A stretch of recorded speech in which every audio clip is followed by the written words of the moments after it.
Okay, sorry. Okay. Okay, sounds good. Good, okay.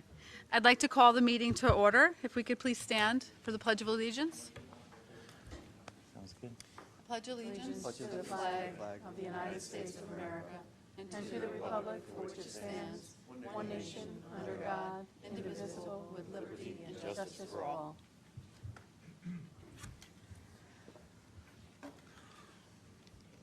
Okay. We're going to begin with administering the oath of office to Tracy Young, who will, again, do another 3-year term, thank you, commencing July 1st of this year, ending in June 30th of 2024. Raise your right hand and repeat after me. I, Tracy Young, I, Tracy Young, do solemnly swear do solemnly swear that I will faithfully discharge the duties that I will faithfully discharge the duty of the office of Board of Education member, of the office of Board of Education member, according to the best of my ability, according to the best of my ability, and perform my duties in a manner consistent with and perform my duties in a manner consistent with the Constitution of the United States the Constitution of the United States and the Constitution of the State of New York. and the Constitution of the State of New York. Thank you. Congratulations. You would just sign there and get that back to me. Thank you. Next will be James Good, your oath of office. Thank you. Should stand right there. Oh. Raise your right hand and repeat after me. I, James Good Jr., I, James Good Jr., do solemnly swear do solemnly swear that I will faithfully discharge the duties that I will faithfully discharge the duties of the office of Board of Education member, of the office of Board of Education member according to the best of my ability, according to the best of my ability, and perform my duties and perform my duties in a manner consistent with in a manner consistent with the Constitution of the United States the Constitution of the United States and the Constitution of the State of New York. and the Constitution of the State of New York. Congratulations, and thank you.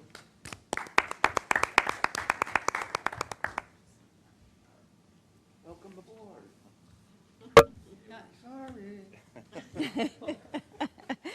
Not yet, Duncan. Now, the next person to be administered the oath to is Angela Moriello, but unfortunately she couldn't be here tonight, so I will administer her oath at another time. Okay. I need a motion to approve the agenda for the business meeting, the reorganizational meeting of July 12th of tonight. Okay, Duncan and Tracy. All those in favor? Aye. Aye. Okay. Next will be election of the President of the Board of Education. Nominations are now in order for the office of President. Jay? Like to nominate Tracy Young for president. Tracy she has a lot of experience on the board. She's been very dedicated and always goes above and beyond to be informed and participate. And I think she'd be great in the role. So I'm happy to nominate her for president. Are there any further nominations for president? If not, nominations are closed. Being we only have one nomination, I can declare the vote that by affirmation that Tracy Young will be our president. Thank And you, I will everyone. do, just 1 second. Let's do another oath.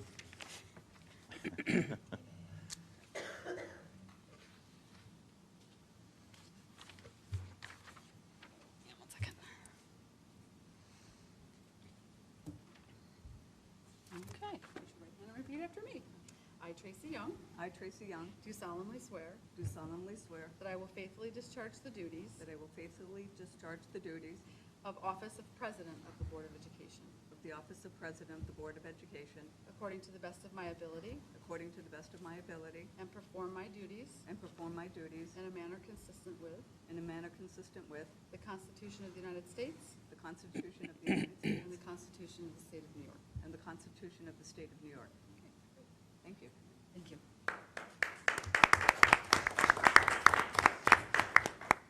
And now from this point, our board president will take over.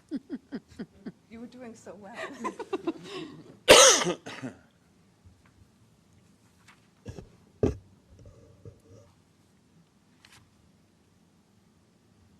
Before I start, I just want to say thank you. It's an honor, and I'm very humbled by your trust, so thank you very much.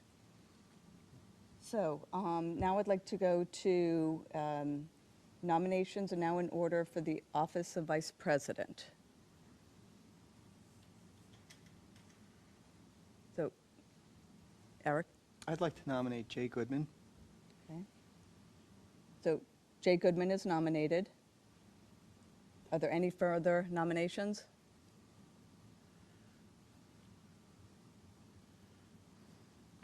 If not, nominations are closed. So I will declare, since there's only one candidate, that the candidate is elected by affirmation. So Okay, Jay, congratulations. If you would come and Thank you. we'll do your oath. Raise your right hand and repeat after me. I, Jay Goodman, I, Jay Goodman, do solemnly swear do solemnly swear that I will faithfully discharge the duties that I will faithfully discharge the duties of the office of Vice President of the Board of Education of the office of Vice President of the Board of Education according to the best of my ability, according to the best of my ability, and perform my duties in a manner consistent with and perform my duties in a manner consistent with the Constitution of the United States the Constitution of the United States and the Constitution of the State of New York. and the Constitution of the State of New York. Thank you.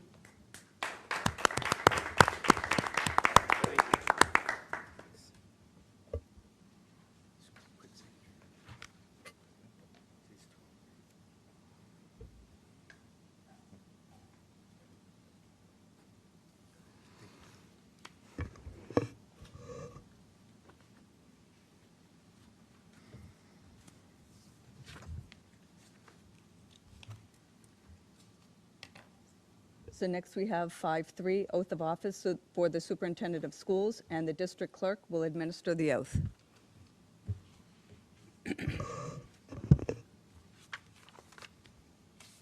Raise your right hand and repeat after me. I, Tammy J. Sutherland, I, Tammy J. Sutherland, do solemnly swear do solemnly swear that I will faithfully discharge the duties that I will faithfully discharge the duties of the office of Superintendent of Schools of the office of Superintendent of Schools according to the best of my ability according to the best of my ability and perform my duties and perform my duties in a manner consistent with in a manner consistent with the Constitution of the United States the Constitution of the United States and the Constitution of the State of New York. and the Constitution of the State of New York.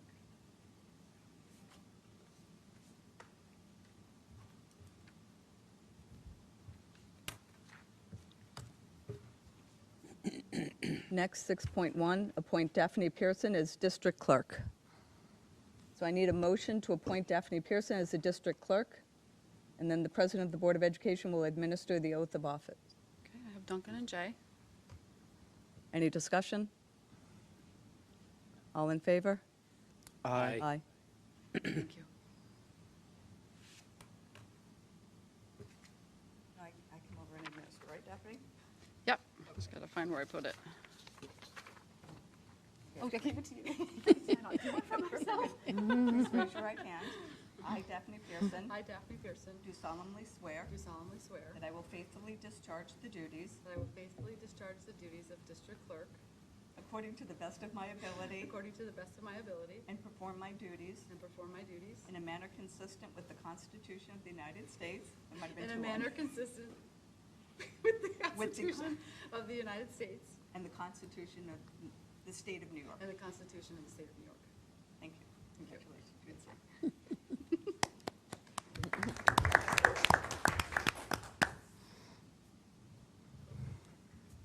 6.2, appoint Melanie Lasher as district treasurer and authorize the district treasurer to sign checks for payroll, trust and agency, general, capital, federal, and cafeteria accounts. I need a motion to appoint Melanie Lasher as district treasurer and authorizes the district treasurer to sign checks for payroll, trust and agency, general, capital, federal, and cafeteria accounts. Okay, I have Jay and Eric. Any discussion? All in favor? Aye. Motion carries.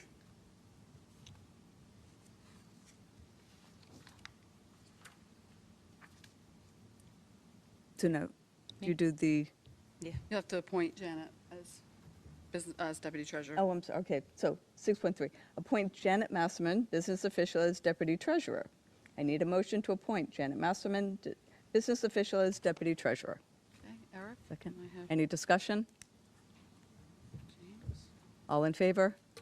Aye. Okay, raise your right hand and repeat after me.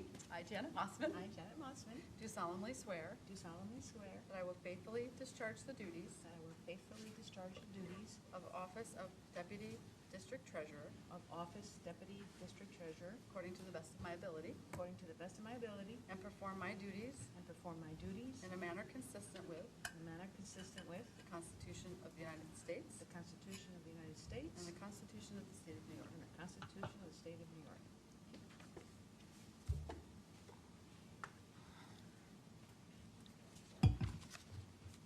So now 6.4, appoint Sharon Rarick as tax collector at $6,572 annually.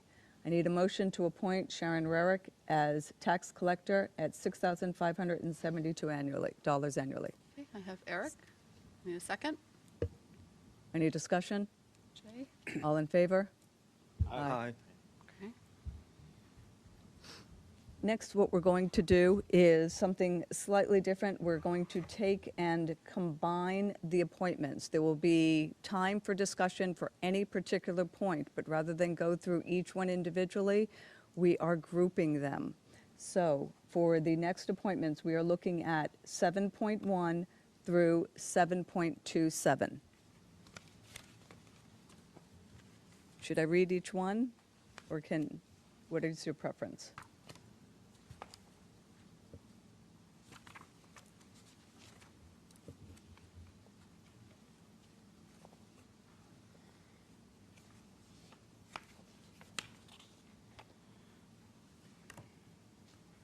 So I need a motion, a second, Jim? Okay. any discussion for any of the individual points?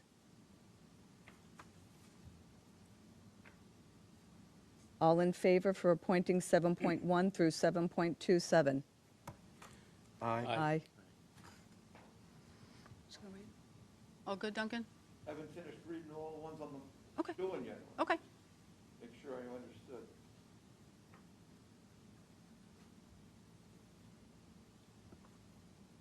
I looked at them before, but I didn't, thought we'd be going through individually. Okay, great. Thank you.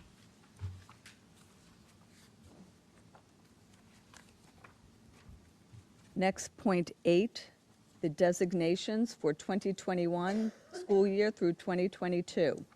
In this instance, we plan on grouping 8.1 through 8.4. I will give everyone a few minutes.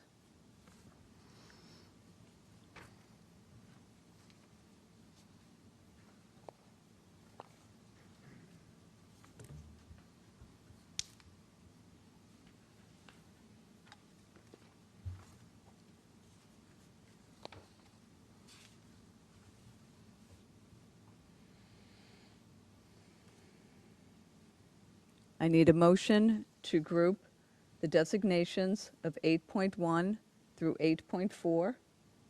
That would include the official bank depository, the audit committee meetings, approve any Board of Education member that may attend an executive session held by the audit committee, and 8.4, designate the school newspapers. May I have a motion?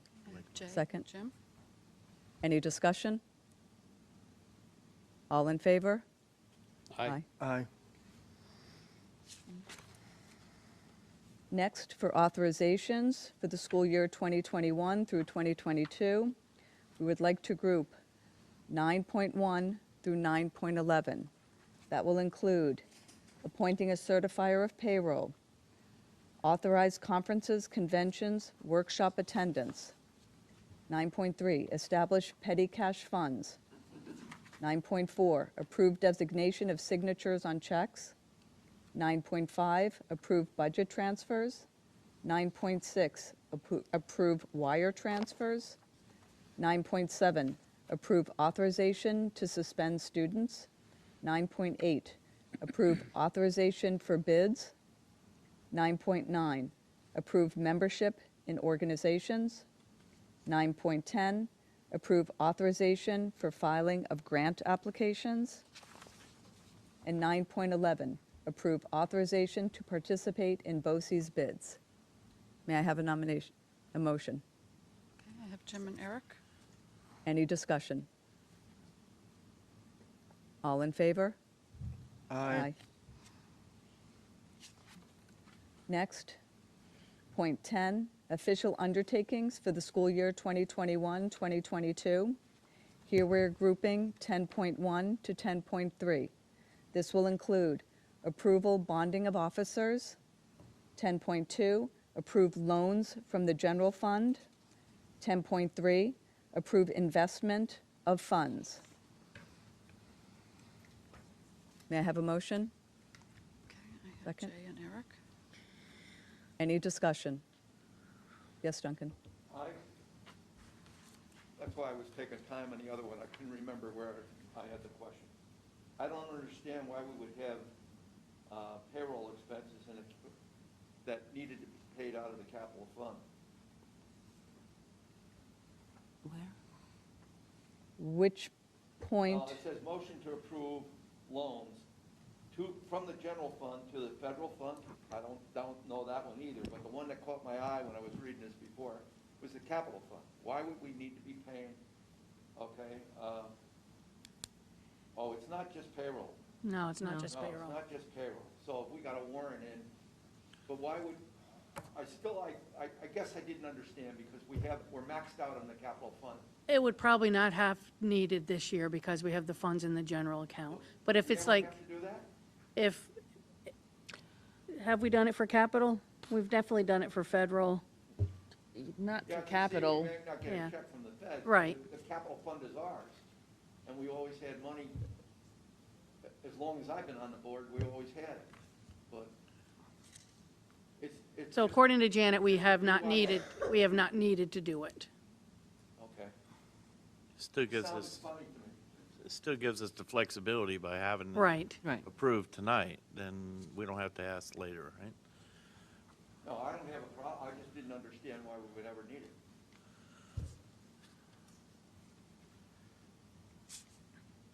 Any other questions?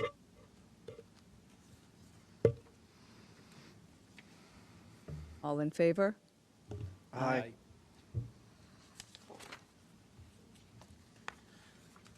Point number 11, other items for school year 2021-2022. Here we are going to group 11.1 to 11.11. This includes approve mileage reimbursement. 11.2, approve free and reduced price breakfast and lunches. 11.3, approve school breakfast and lunch rates. 11.4, approve rate of school vehicle use. 11.5, approve impartial hearing officers. 11.6, approve special committee on special education. 11.7, approve the subcommittee of the Committee of Special Education. 11.8, approve the Committee on Preschool Special Education. 11.9, approve alternate chairpersons for the Committee on Special Education and Preschool Special Education. 11.10, approve rates of pay. Point 1111, approve standard workday resolution and ERS workday resolution. That was a lot of information. May I have a motion? Jay, need a second? Eric? Thank you. Any discussion?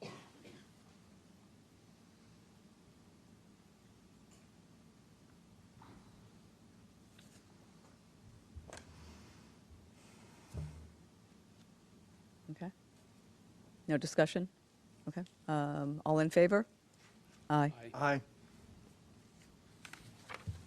And Point 12, adjournment. I need a motion to adjourn the meeting and follow with the business meeting. Okay, Jay and Duncan? Any discussion? All in favor? Aye. Aye.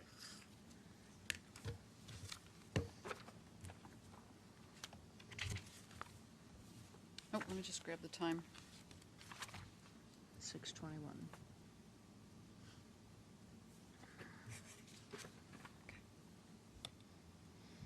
Call to order. I'd like to call this meeting to order.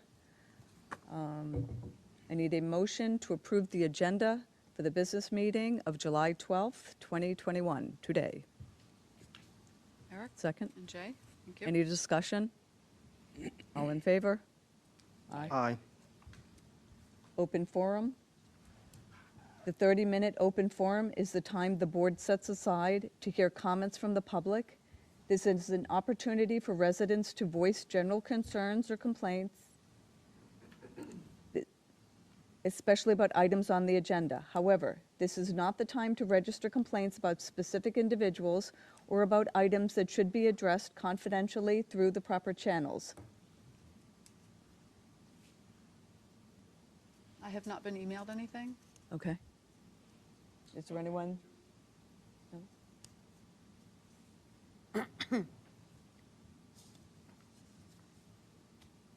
No? Okay with move? Yep. Okay. So I'd like to approve the minutes of June 14th. I need a motion. We're going to combine both minutes. I need a motion to approve the minutes from July 14th, 2021, a motion to approve the minutes from June 28th, 2021, and, no, I'm sorry, I'm combining them. So the 2 minutes, I'm going to get the hang of this, guys, I promise. Doing great. So I need a motion to approve the 2 minutes, the June 14th and the June 28th. Okay, I have Duncan and Jay, thank you. Any discussion? All in favor? Aye. I need a motion to approve the finance reports for the month ending June 30th, 2021. Duncan, need a second? Thank you. Jay? Any discussion? All in favor? Aye. I need a motion to approve the personnel agenda. Jay, I need a second. Eric, thank you. Any discussion? All in favor? Aye. Aye. 4.5. I need a motion to award the milk and ice cream bids to DCMO BOCES Cooperative Purchasing. Jay, need a second. Eric, thank you. Any discussion? All in favor? Aye. 4.6, I need a motion to approve the intermunicipal agreement between the Greenville Central School District and the County of Greene and the Sheriff of Greene County for a school resource officer and SRO for the period of September 1st, 2021 through June 30th, 2022 in the amount of $63,091.90.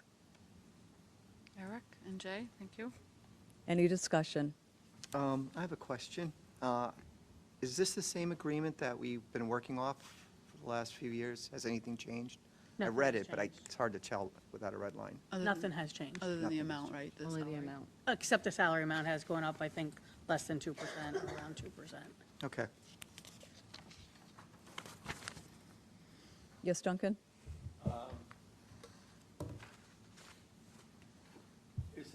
Has it always been just this? What are we doing with summer school and whatever? It Do we is, have kids on campus during the summer? Do we, we do not have an SRO on site for the say summer. again?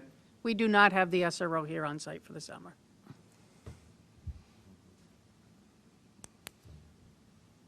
We have about 80 students a day on site. And we don't think we need,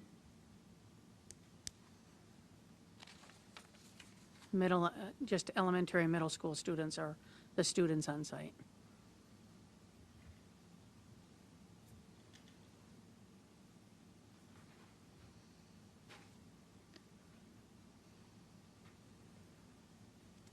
you know, my teacher used to say, that's your story and you're stuck with it.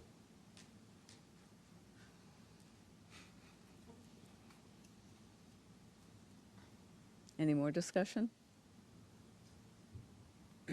All in favor? Aye. 4.7, I need a motion to approve the agreement between the Greenville Central School District and the Columbia Memorial Hospital for school physician services beginning July 1st, 2021 through June 30th, 2022. Okay, Jay and Eric, thank you. Any discussion? All in favor? Aye. So now, under discussion, 5.1, school improvement, I will turn it over to the administrative team.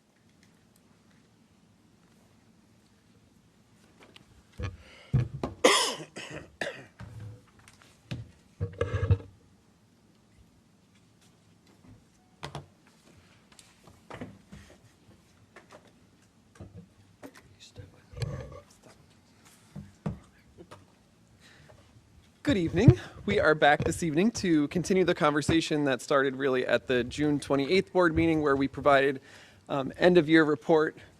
Apparently nobody likes to be near me, so I'll take up some more room. Thanks. Just continuing the conversation of our school improvement work that is the cycle that we work on throughout the year. So before we start with tonight's information, I did want to share as a follow-up to the last board meeting on June 28th, the conversation about our building profiles. So that's the profile that includes data for each of the buildings. And I mentioned that we will continue to update some of that data. So from the school improvement workshop that we had last week, even just some things were found like, oop, that's not actually the right report in there. So some things have been updated. And then specifically today, as I was going through my checklist, the question about some of the more detailed iReady data was linked there today. So if you're looking for that information, if you find the iReady page on the building profile, for elementary and also middle school, there's a link on the bottom that gives you a more detailed breakdown of some of that iReady data. So just wanted to start with that as a follow-up from last time. So this evening, what will we share as a team? So the bullet points up there, we're going to start with a review of our school improvement calendar and the process. Again, that idea of getting on an annual cycle, just like we have a budget development calendar, we now have our school improvement development calendar. Where are we at in that calendar? Second, a brief history of our Identification and Every Student Succeeds Act, or Essa. So some of you have heard more about that than others. I want to give just a very brief history and overview of some of that information. We're going to provide a summary of the two-day workshop that we conducted last week with 18 faculty members that came together from across the district to work on school improvement. We're going to give you a district comprehensive improvement plan, the foundation, or some of the information that came out of that two-day workshop, and provide you with kind of the underlying foundation that we will continue to build off of as an admin team to create what will be our official improvement plan for the district, or DSIP. And then last but most certainly not least, we want to provide an opportunity to answer questions. If you have suggestions or feedback on what we're sharing tonight, by all means, let us know. This is listed tonight under discussion, so while we're up here sharing a lot of information, if there are questions as we go along, by all means, jump in and ask questions. I have a couple of points along the way that I will specifically stop and ask if you have questions, but again, jump in at any time. So any questions before we start? Okay. So that school improvement district goals development calendar, this is a portion of it. It's not the whole thing. It doesn't show the entire year, but just pulled out this section that shows July. So where are we currently at in this process? So the red box shows July 7 through 9. So last week we had that two-day workshop, as I mentioned, where we brought together faculty from across the district to work on our school improvement plans. And then on the 9th, which was Friday, we as an admin team took the information from those 2 days and started digging deeper into each of the different priority areas. And we'll get more into that in a little while, but just as an admin team started to work through from all this information, all the feedback, all the thoughts that we got from a collaborative group of 2 days working together, what are we now pulling together to create as our actual DSIP, or district improvement plan? The next item on there is July 12th, so that's this evening. So as part of this calendar, we had marked tonight's meeting as a time to share draft district goals / priorities and discuss from building level teams, or again, sharing out from the building level teams the work that happened last week.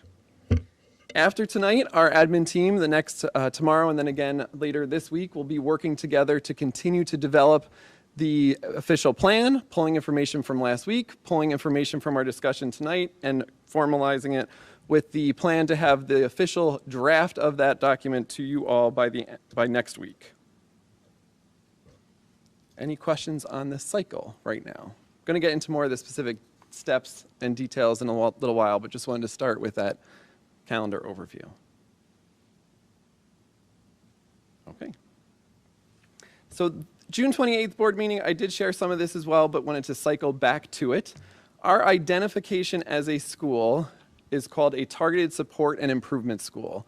Specifically, we are identified by our special ed subgroup at the middle school under our Essa accountability, or Every Student Succeeds Act. That's the accountability system that we function under as a New York State school. So we were identified during the 1920 school year as that TSI school at the middle school. What that means is that we have to complete a school comprehensive education plan for our middle school, and we have to complete a district comprehensive improvement plan for the district. So those are the absolute required pieces that come with this identification. What we have committed to as a district over the past now 2 years is to use that same improvement process, that same improvement work, to create those school-specific plans for both the elementary school and high school as well. Why? Because while we are identified by New York State and we are doing some of this as a compliance piece because we are required to by the state, we want to look at it from the bigger picture of making sure that what we do as a district, and using that now annual cycle that we have, we are continually reflecting and looking at how we are doing, where are our strengths, where are our challenges, but continually looking to find areas for improvement and moving us forward as a district. Not just because we have to, because we're identified, but long after we are off that list, because there will come a time that we are off that list, I am confident of that. We want to make sure we have perfected this process of school improvement that we can continue to use as a district. Any questions on that piece? Yes. Are we technically year 2? We are technically year 2, yes. This is coming up in our second year of having formal plans, even though we were identified the previous year. But yes, this is the official second year of having to have a plan in place. Okay. A little bit of history, or just more information about Essa as a reminder. This is the accountability system that we operate under. Essa has a variety of different components or multiple measures that they look at to see how we do as a district. I'm not going to go into all of this. If you ever want more information, I can provide more details or documents to review. Just wanted to include here as a reminder that all this falls back under Essa as the accountability system. Simple way of thinking about Essa is we get indicators on a 1 to 4 scale for whole groups, so by an entire building, and then by a whole bunch of different subgroups. So 1 being the lowest, we don't want 1s, 4 being the highest. So again, there are a lot of complexities to Essa. This is one of the easiest or simplest ways of thinking about it. You get a whole bunch of scores for a variety of different indicators, 1s being the lowest, 4 being the highest. So not that you're going to see all this individual information, but this is our full Essa report as a district, where we get 1 through 4s on all these different measures at each building, and then within a building, different subgroups of students. So for example, special ed students versus all students, or economically disadvantaged students versus all students, looking at all the different indicators. Todd? Yep. Quick question on that, or 1 or 2 questions. One, would you remind me on the indicators, the numbers that you just showed, the years blend together. So is this for the scores that triggered the designation, or is it the year after? Good question. This, because Essa data has not been updated because of 3-8 assessments that did not happen during last school year. Mm-hmm. And then again, this past year, while there were 3-8 assessments, they are not being used for accountability purposes. So the Essa indicators that are in here are actually 3 years old. Right, it's old data, but it still counts as our current standing Essa indicators. Does that answer your question? It does, yes. Okay. And then one follow-up. If I remember correctly, you collectively can't take whatever data is available and figure out what the indicators would be. Is that right? Is it someone external to district has to crunch the numbers, so to speak? In other words, it's... I think the real question is, is it possible for you to do it just as a way of, trying to guess where are we today compared to where we were? Or is that kind of you don't have the data to even try to guess that. Good question. I'm going to attempt to answer, and I'm going to look to Scott to chime in if there's something to add. I would say for some information like our attendance, we have attendance data from even the past year that we can look at the attendance data that we have and how do we measure up against the targets that the state sets for us in Essa to see where will we fall. When it comes to assessment data, so 3 through 8 data this past year, it was not the entire 3 through 8 assessment. They didn't give the full assessment. So I would say there's no way to really take that data and put it into the formulas of Essa to see where we would fall because it was just different this year. And then at the high school level with Regents, while it was the full Regents exam, we did not, the state did not give all of the Regents exams, and it was an option, so not all students took it. So you could look at the data in a similar way, but again, it's not going to give you the complete picture of a full cohort because not everybody was required to take the test. Is that? Yes. that That's is- it, okay. And I have one more, but I'll pipe down from it, and Eric can go. So I didn't hear the answer. I heard what you said, but I didn't hear Yeah. the answer. So Jay's question he asked, is the 2019-2020 data the trigger that got us our TSI? No, so it is previous year, previous to that, technically the 17-18 leading into the 18-19 school year. And the 19-20 data here is the most current. So the 1920, they're referred to as our 1920 Essa indicators because that's still what shows up on the state report card for our data. But what went into those numbers actually came from prior to the 1920 school year. The 18-19 year? 18-19 or even 17-18 because some of it is looking at multiple years of cohort data, not just one single year snapshot. Okay. So it was a long, long time ago that the trigger happened. It was a time ago now, yes, several years at this Population's point. no longer in the middle school. Correct.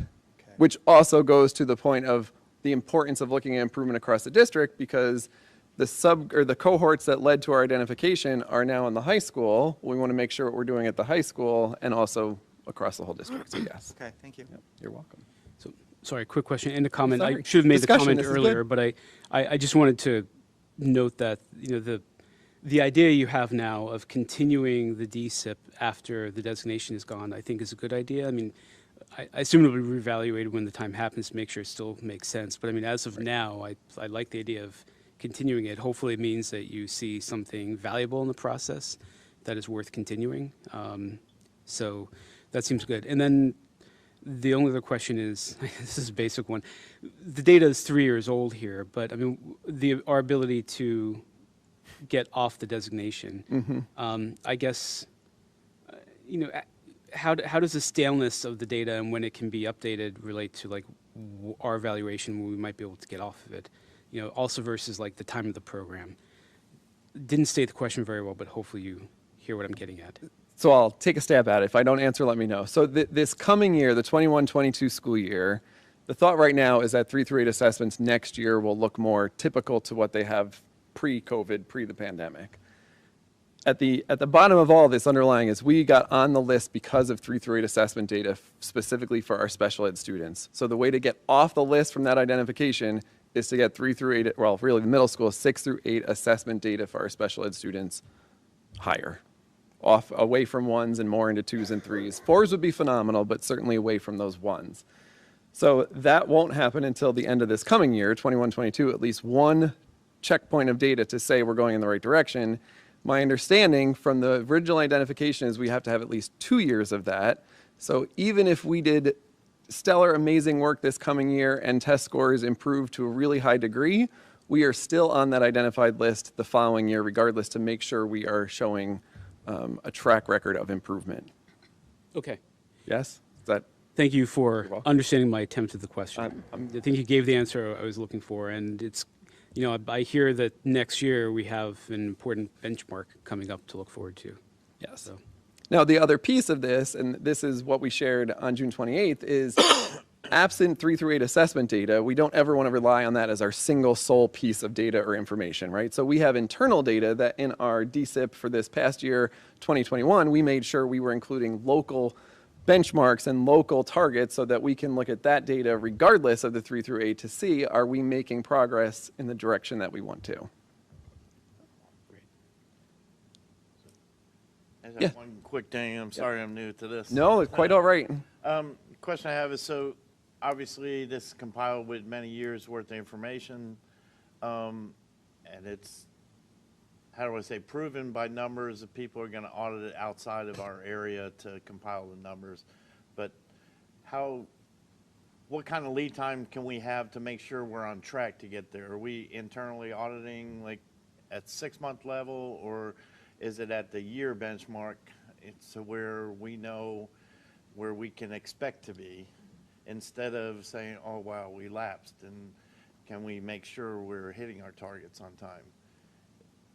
So I'll try to answer the question. If I don't, make sure you follow up. Yep, I think it does. So again, in our district improvement plan from this past year, 2021, in there we had targets that were set for the full year, but we also had in some of our improvement areas targets that we set for a mid-year checkpoint, so in January, specifically around our iReady data, which looks at math and ELA, internal, not state assessment data, but internal data, really in students in 2nd through 8th grade.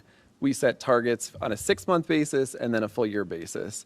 Another example of that would be our attendance data. We set a 6-month or like mid-year checkpoint in January, and then where we want it to be at the end of the year. And some of that, I'll make sure I get a folder of stuff together for you that will help you understand the bigger picture of this, of things that we've shared with the board previously that would be helpful. Okay, thank you very much. You're welcome. The last item I just wanted to mention that goes along with Essa, and actually, Jay, this might cycle back to one of your questions, is in the Essa indicators, there are some that are based on rankings. So our data is actually put in a total list of all the other schools in New York State, and then it's ranked. So that we couldn't do on our own, right? We don't know where we compare to all the other schools for state assessment data. For those indicators, our ranking, 1, 2, 3, or 4, comes from where we fall in that ranking, or our indicator comes from where we fall in that ranking.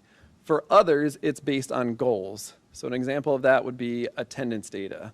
The attendance target that is set for us by the state is not comparing us to other schools, it's comparing us to where we have been historically, where we've been in recent years, and where they think we can make it within a year's time frame to show improvement going in the right direction.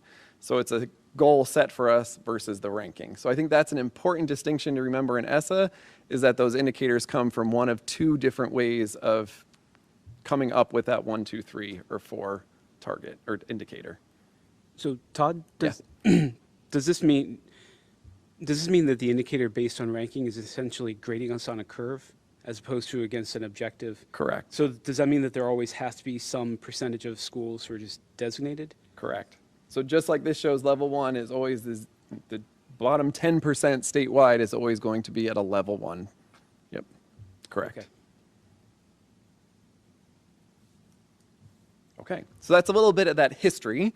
Now I'm going to jump to our school improvement workshop that we had last week that I mentioned already a couple times. So we had 2 days that we had 18 of our faculty members from across the district, and then us as an admin team working together. I put this slide in here to show you an overall view of the agenda that we had for those 2 days. We didn't stick to it quite perfectly as what was on here, but we did pretty darn good getting through everything that I had planned for this workshop. A couple of key points that I want to highlight on here is we started just like we did tonight with a little recap and some history. We started with some of that. We talked about moving forward and really reflecting on this past year and lessons learned from the improvement process this past year, both positive and things that worked, and also some frustration and challenges that came out of the work from this past year. And from that actually came up with, here are our hopes, and I will share those in a little bit. Here are our hopes as a collective team, what we hope to see in our improvement this coming year. Also on here, vision review. So if the board remembers, back in March, we had a board workshop where we worked through the vision document. That document is structured around curriculum, instruction, assessment, environment, and we provided the board an opportunity to review that and provide feedback of things that were missing. So I took that information from that board workshop, and this was that opportunity for a larger district-wide group to take that and look at the vision document that we've had for several years and offer suggestions to weave in the board suggestions and then also their additional suggestions. I have all of that, being honest, it's sitting on my desk, lots of great information. In the coming weeks, I will take that and kind of put it all together into, okay, here are the ideas from the workshop, the ideas that came from the board and where they merge together, and create what will be our new vision document. Won't be drastically different, will just be some additional items in there from the feedback from those different groups. So we took some time to do that. And then we got into the work of where are we? How did we do this past year in our improvement work? And what do we see as those areas of greatest need for the coming year? We spent a lot of time the first day going through, I'm going to jump ahead a couple slides, going through this process of making sure that everything we are doing is based on data. So our school improvement work evolves every year. We learn a little bit more about what processes work for us. We've worked with different organizations to take different pieces. An example of that is our vision document. Some schools have a vision statement that is just a single statement, or sometimes 2 or 3 sentences as a statement. The process that we've used comes from Education for the Future, create a vision document that really lays out in curriculum what is our vision for what we want to see at Greenville in instruction, in assessment, in environment. So that was one piece that we took from that improvement process, and we've made it our own at Greenville. There's the state process. We've taken the best pieces from that, some that we have to take and some that just in the work that they share with schools, this really works for us. And we've put it together and really started to create a process that works for us. So I put this slide up here because this was a big chunk of our work, especially the first day of taking those building profiles, taking other data sets, and working through from that data, what are our strengths and challenges that we see in our data? Where are areas that we are accomplishing and moving forward and doing really well? And then where are those areas that we see very clearly that we have some challenges that we need to make sure we address? From there, digging into root causes. Why do those problems exist? Trying to dig in and get to an underlying reason about something we can do. From there, coming up with ideas. From there, evaluating those ideas and making sure that for the effort we put in, we'll have a good impact. From there, coming up with some action plans. And that leads us to here tonight where we're going to be sharing some of those and then eventually tracking how are we doing on those action plans. And that last step of we reflect and we repeat constantly, getting to a place where this is just a part of what we do on an annual cycle, looking at our district data. Any questions on that? Because this is going to be the foundation of some of the other information that we share. Yes, Tracy? So just to clarify, for the 2 days, it was K through 12? Correct. Yep. Yep. So the first day and a half, it was mixed groups. For the reason of we were coming together as a district group to work on that district improvement plan. And this kind of jumps ahead a little bit, but the focus of the first day and a half was mixed groups, meaning in each group there was representation from the elementary school, middle school, and high school, as well as administration, so that there were multiple perspectives from across the district in that group. So as they were working on that district-wide priority, they had perspectives from all those different groups. Back up just a little bit. So this is what I mentioned. We've really pulled pieces of our school improvement work from different organizations that we've worked with over the past couple of years and are really perfecting it into a system and that cycle that works for us. I also like to throw this in here as often as I can because I think it's important for us to remember when we talk about data and we talk about school improvement, we never want to look at just one single measure. So we need to make sure we pay attention to demographic data. We have to pay attention to our student learning data, and we have to pay attention to our perception data, and making sure that all those pieces of data are influencing the plans that we put together. And I would say from those 2 days, they very much are. All of those areas are represented in the plans that we're working on for our improvement. So that's a lot of information. What's a simple way of thinking about all this? And I also use this question frequently. When we talk about school improvement, yes, there's lots of processes, there's lots of steps involved. Simple way of thinking about what would it take to ensure student learning increases at every grade level, in every subject area, and with every student group. That very much ties to Essa, but it's also at the heart of what we should be doing when we talk about school improvement. How can we make sure that that's happening every year, all the time? So it's a good way of just grounding us in a single question. So as I mentioned, as a group last week after those 2 days, or during those 2 days, I should say, we came up with what are our hopes for the school improvement work for this coming year, 21-22. So they are up on the board, or up on the screen there. So extending our work from the 2021 plans, we want to make sure that as we work on these plans, it's not an annual cycle of throw out last year's plan and now create a whole new thing, right? We want to make sure there are areas of work that we've started or initiated this past year. Some things we accomplished, we can check that box and truly move on to something else.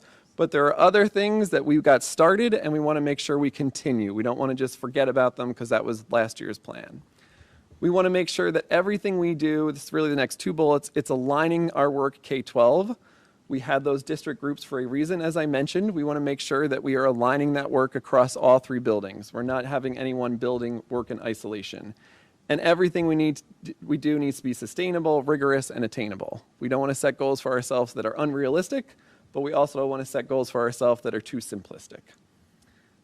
Big topic of conversation over the 2 days, especially the first one, reflecting about the past year, was the importance of collaboration and making sure we define the roles of who does what. The district plan is a little bit different than the building plans, but we wanted to make sure we have clear collaboration and communication around responsibilities of who does what and what information goes into these plans.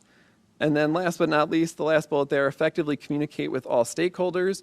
I thought we had an incredible group that came together for those 2 days. There was a lot of rich, great conversation that happened. We had to make sure that as we develop these plans, we take what was done in those 2 days and share it out with everybody district-wide. So it's not just that group that came together, it really is the entire K-12 school community that understands the work that was done. So Todd, to that point, Yep. can we talk a little bit about how you kind of communicate it? I will. So I'll jump to this because it goes along with this a little bit. So there's a development process for our district plan, the DSIP, and then a slightly different process for the SEP or the building plan. So I'll speak to the DSIP first. So this one, again, we're currently on step number 2. We had our 2-day workshop last week, and we are now presenting the initial DSIP ideas and the summary of that workshop to you folks as the board. And then some of the other things on here I already mentioned. As an admin team, we will continue to refine them. So if you look at step 4, once we have that draft, we are going to share that DSIP with the BLT members. So this is important, even the folks that came together for that workshop last week. We don't want them to just think they did all this work and now it just disappears into the plan. We want to make sure we communicate back, here's the draft plan that came out of the foundational information you provided for us. So that's the first level of communication to the workshop participants that came for the 2 days last week. In addition to that, it will be shared with the board, so you're aware of what's in that full plan. And then in terms of communication, if you jump down to step number 7, this will really be part of Tammy's first day, opening day, superintendent's comments that are that first day, where we share with everybody district-wide, here are the pieces of the district plan. And then at the building levels, it will be at the building principal level to make sure they're sharing with their buildings as well. Does that answer your question, Tracy? Get to it. We want to make sure that was incorporated into these processes so it was very clear, this is the step that it's shared with this group at this time. The SEP looks slightly different, but same kind of idea.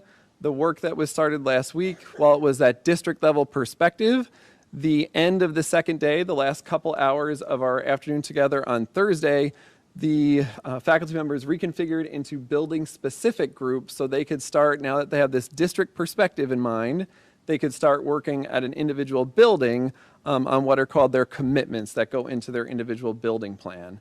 That work will continue over the rest of the summer. I know the building principal has been working on scheduling follow-up time with their BLTs to further those plans. That would be shared first with myself and Tammy to provide feedback, then back to the BLTs with that feedback for revision, and then, again, you can follow along. At the very end, will be shared out with the entire faculty and also board presentations in the fall. So any question just about the process of these two different pieces, the DSIP versus the SEP? So you're anticipating kind of around the 17th, 20th, I don't have a calendar, of when you'll share the plan with BOE? For the district plan? Yes, will be next week. Yep. So the rest of this week, we are continuing to work on that as an admin team, and then we're also going to share it out with those workshop participants for them to view as well as the board. I think I skipped a slide. I'm just going to go back for 1 second. I have a question. Yep. And it goes back to, do we have to submit the SEP to state ed or just the D? Good question. Just the DSIP. Okay. So DSIPs are required to be submitted to the state. In this case, it's by the end of July. SEP plan needs to be developed and implemented by the start of school, but they are reviewed and approved locally only. Okay. We have to keep them on file. If we're ever audited by the state, we have to show that we have them, which of course we will, but the building plans do not get submitted to the state. Thank you. You're welcome. All right, last piece, again, this is, for me anyway, this is pulling in some information that we shared at the June 28th meeting, is that some of the shifts that the state made in their process and in their requirements. At the district level, this is where we had some conversation last month, it was this increased emphasis on alignment and connectedness.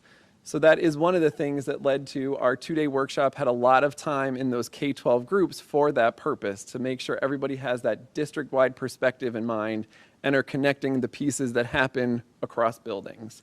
There's also the shift from what were the 5 required priorities in this previous year to the option of having 3 to 5, and I'm going to speak to that in a minute, that we settled on 3. And then at the building level, there's an increased emphasis on school values and aspirations, and rather than having 5 required goals in last year's plan that was a little rigid and very structured, more flexibility to have between 2 to 4 commitments. And I know from the initial conversations that happened on Thursday, the principals at each building are really looking to have 3 commitments that actually align across the district, that align back to our district goals. So again, this whole idea of connected and making sure we always have many, many things that we are working on, but where we are going to put our greatest amount of emphasis for improvement purposes, we want to make sure that we are all pointing in the same direction. So from those 2 days, we had conversations about taking the 3 district goals that we have had as a Greenville Central School District for several years. Goal 1, 2, and 3. The first one is really focused on curriculum. The second one is focused around school culture. And the third one is really focused around the community and the community role and parent engagement. So the idea of taking those 3 district goals and making them our 3 priorities for our district improvement plan, so that we don't have separate goals and priorities. Again, this idea of alignment and connectedness, saying those 3 goals now become our 3 priorities. So anywhere that we refer to goals or priorities, it's really interchangeable for the purpose of our improvement planning for this coming year, because we have those 3 goals/priorities. What we did was, during the first day, each of the 3 groups, so over here was group 3, Mr. Reeve, were you group 3? Yes. You were group 3. Group 3, back by Mr. Blah, was group 2, and group 1 was over there with Ms. Wickham. We asked each group that had a mixed representation from across the district to start with 1 goal. So for example, Ms. Wickham, because we're going to start with her in a minute, with her group that was a mixed group, they started with goal 1, which was curriculum goal, and took a deep dive, looked at strengths and challenges, looked at root causes, came up with potential ideas of how to address some of those root causes, and started to create a foundation of what will be in the district improvement plan for goal number 1. So we spent most of afternoon 1 and part of the morning of day 2 really going deep into that 1 goal, and then we rotated. So the group that started with goal 1 then gave some feedback on goal 2 and the work that had been done, and add to it to build it out a little bit further, and then rotate again, so that by the time we were done, all 3 groups had looked at all 3 goals. But what we're going to share the most of tonight comes from that initial group that did that deep dive into the first goal that they started with. So the 3 goals, as I just said before, are really the curriculum, culture, and community. Tonight, what we're going to do is take a little bit of time to give you what that priority or goal is, the strategies. So a strategy, if you want to know, this is the state plan, the state template. A strategy is what strategy will we pursue as part of this priority. And then for one of those strategies, the one that the group went the deepest into, we're going to give you some of the more specific methods, or what does this strategy entail. So we're going to start with Ms. Wickham, because she worked with group 1 on priority 1. I will turn it over to Ms. Wickham. Thank you, Todd. So as Todd mentioned, we looked at curriculum, instruction, and assessment, which was priority 1. Basically talking about students will engage in relevant and challenging learning, which will hopefully help them to be creative and inquisitive. And so the strategies that the group came up with, let me go back a little bit. Data and Feedback sources were, we looked at the DSIP evidence of completion from this past year. We looked at demographic data, perception survey data, and we also looked at academic data from all 3 levels. So the strategies the group came up with were to implement and revise a rigorous K-12 academic curriculum that is aligned vertically and horizontally, and this is a curriculum goal, which is pretty much the essence of school. Also, increase relevance in courses and classes K-12. That's the instructional goal. How will teachers make their courses and their classes, I guess, more relevant to real-life situations for students? The third thing was a review of current assessment practices across the district at all levels to see what we currently are doing at each one of those levels. And then the fourth thing was to continue to develop our SEL scope and sequence, which we started, I believe, 1 or 2 years ago. So we're still in the creation process of that scope and sequence. The example, our group really looked at increasing relevance in the courses, K through 12. So we came up with methods. The first one is connecting content to real life. Couple ideas there were project-based learning, or PBL, also inquiry-based learning strategies that they could use into the classroom. Implementing, the second one is instructional strategies to address student needs and interests. And things that came out of that were differentiated instruction so that you're getting your low-level learners, your middle level, and then also enhancing for your upper-level learners. So really looking at trying to incorporate that the best that we could. Questioning and discussion techniques go into there as well. And we also had a lot of conversation around student choice in their learning. Third thing is extending learning beyond the classroom. That could be service days, career days. We currently do career days, maybe enhancing that a little bit more, virtual field trips. This to me means bringing in outside community sources and bringing those into your classroom, and that can be done through a variety of different means. And then the last thing we talked about was surveying students on their interests in some of in the surveys. And this really came up because we were looking at data, and it says, I find what I learn in school to be relevant to real life.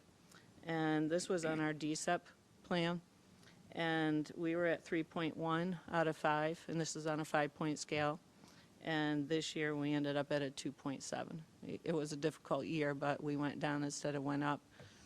So this is one of the reasons that the group thought that this is pretty important, that we really needed to focus on it.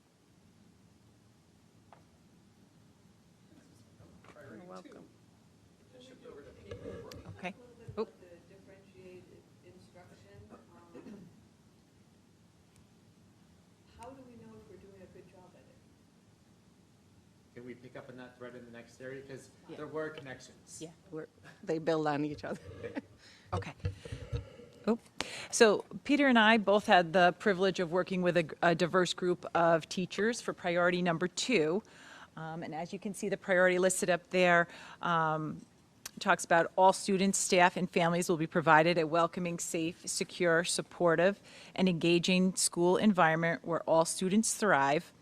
Also within the group, we reviewed the demographic data, the perception survey, as well as the evidence on on the comprehensive plan.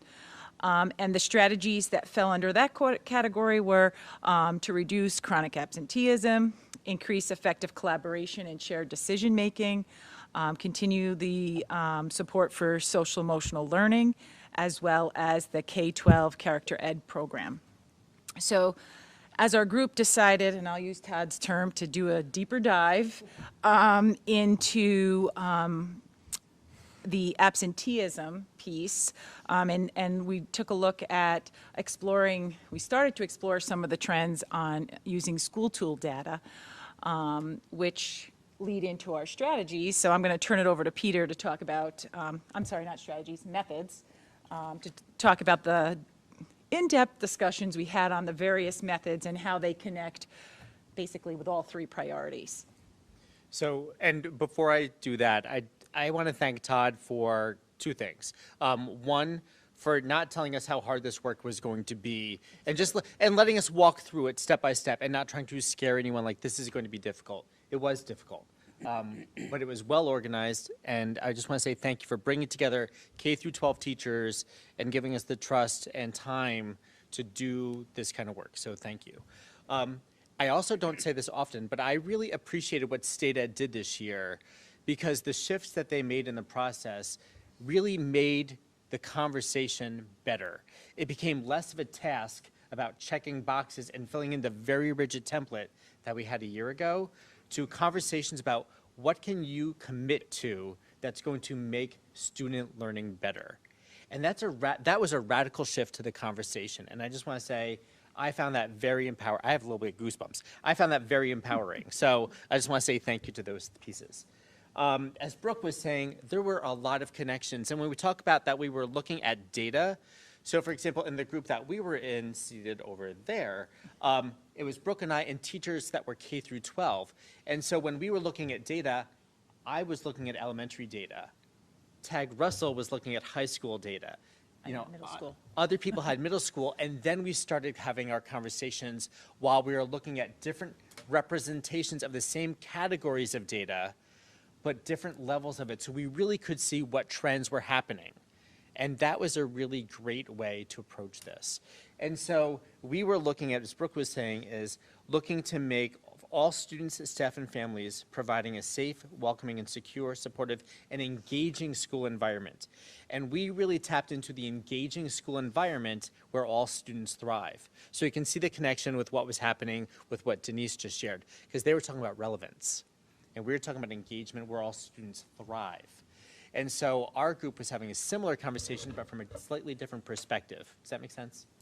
And what we started talking about was we started noticing trends K through 12 that males were more likely to be chronically absent than girls, and that this is not shocking, but nor exclusive to Greenville, that boys have more discipline referrals than female students. And we started thinking, gee, it also seems like our data, when we look at different anecdotal evidence about, hey, who are our top 10 seniors every year? Are they boys or girls? What does that normally look like? Hey, who is more likely to join in conversations in your classroom? And having real conversation about that, we started targeting what's happening with our male students. And we started thinking about how that related to disciplinary referrals, absenteeism, and classroom performance. And so when we started seeing the connections between those three, we actually found that our data was telling us that there was root causes that we needed to explore. And when teachers started a list of what are those root causes, they didn't go to, well, boys don't pay attention. There wasn't a blaming piece. It was conversation about, are some of our kids worried about working? Are some of our boys worried about working more than they're worried about school? Are the books that we're choosing to read in our classrooms more female-oriented than male-oriented? And asking really intense, tough questions. So I found that incredibly thought-provoking as we were having this discussion. So we looked at the idea of investigating what's called an individual learning plan. Individual learning plans are something that are not required in New York State. About half the United States does require them. But when we started exploring this idea in our group, we found that of the half of the states in the union that require them, some states find them very productive. Other states are just kind of checking the boxes. And therefore, they're not meaningful. They're not living documents that actually inform instruction. So when we think about engagement and making sure that kids have connections with their school, with their teachers, with their school community, we wanted to figure out, would an ILP process help us better educate kids who are at risk? And then we started thinking, wouldn't that help every single student though? And so the shift's focus, so we started with this root cause of what is happening with our male students, but actually this could actually benefit everybody at K through 12. And so some of our actions include exploring the use of ILPs from states and regions that are doing it well, and making sure that they're not just checking the box as a mandate, but how can this become a living document that informs instruction? We also wanted to talk a little bit about researching student attendance patterns. And so our quick dive was, our data showed attendance concerns with chronic absenteeism. Now, Greenville has always looked good when the state looked at that attendance data the old way, which is, do you have between 90 and 100% of your students attending school every day? Yes, check. Greenville does that. But when you delve deeper and you see there are certain students who are chronically absent, what are we doing with those? That's where we started looking a little bit more carefully. And so we looked at this past year's, let me get this right. The students who were 10th graders this year. And we called up the most kids who are most chronically absent in 10th grade this year. Now, we know this is a kind of a wonky year because of COVID, but still, it was just a place to kind of confirm or rebut our initial impressions. And we tracked back their attendance every year of those particular kids all the way to 2nd grade. Interestingly, the data did not suggest that they were more likely to be male, nor did it suggest that for that particular group, that their trend went all the way back. And we were a little bit surprised by that. So what that told us is, we don't have enough data to really verify if that's a truth or not, or is that just an interesting feature about this 10th grade class during a year of COVID? So what we said is, one of our actions is to review the 10th grade student data for the past 3 years and track the most chronically absent kids from 10th grade back every year for 3 years. Does that make sense? And the reason that we chose 10th graders, it's because of a number of reasons. One, we have a lot of data on them. Two, it's before kids can get into advanced programs and self-select their courses that way. And it's before kids can go into VOTEC programs and CTE programs. It's when they have to complete their local school experience. So we need to explore that some more and figure out what does that data tell us. We also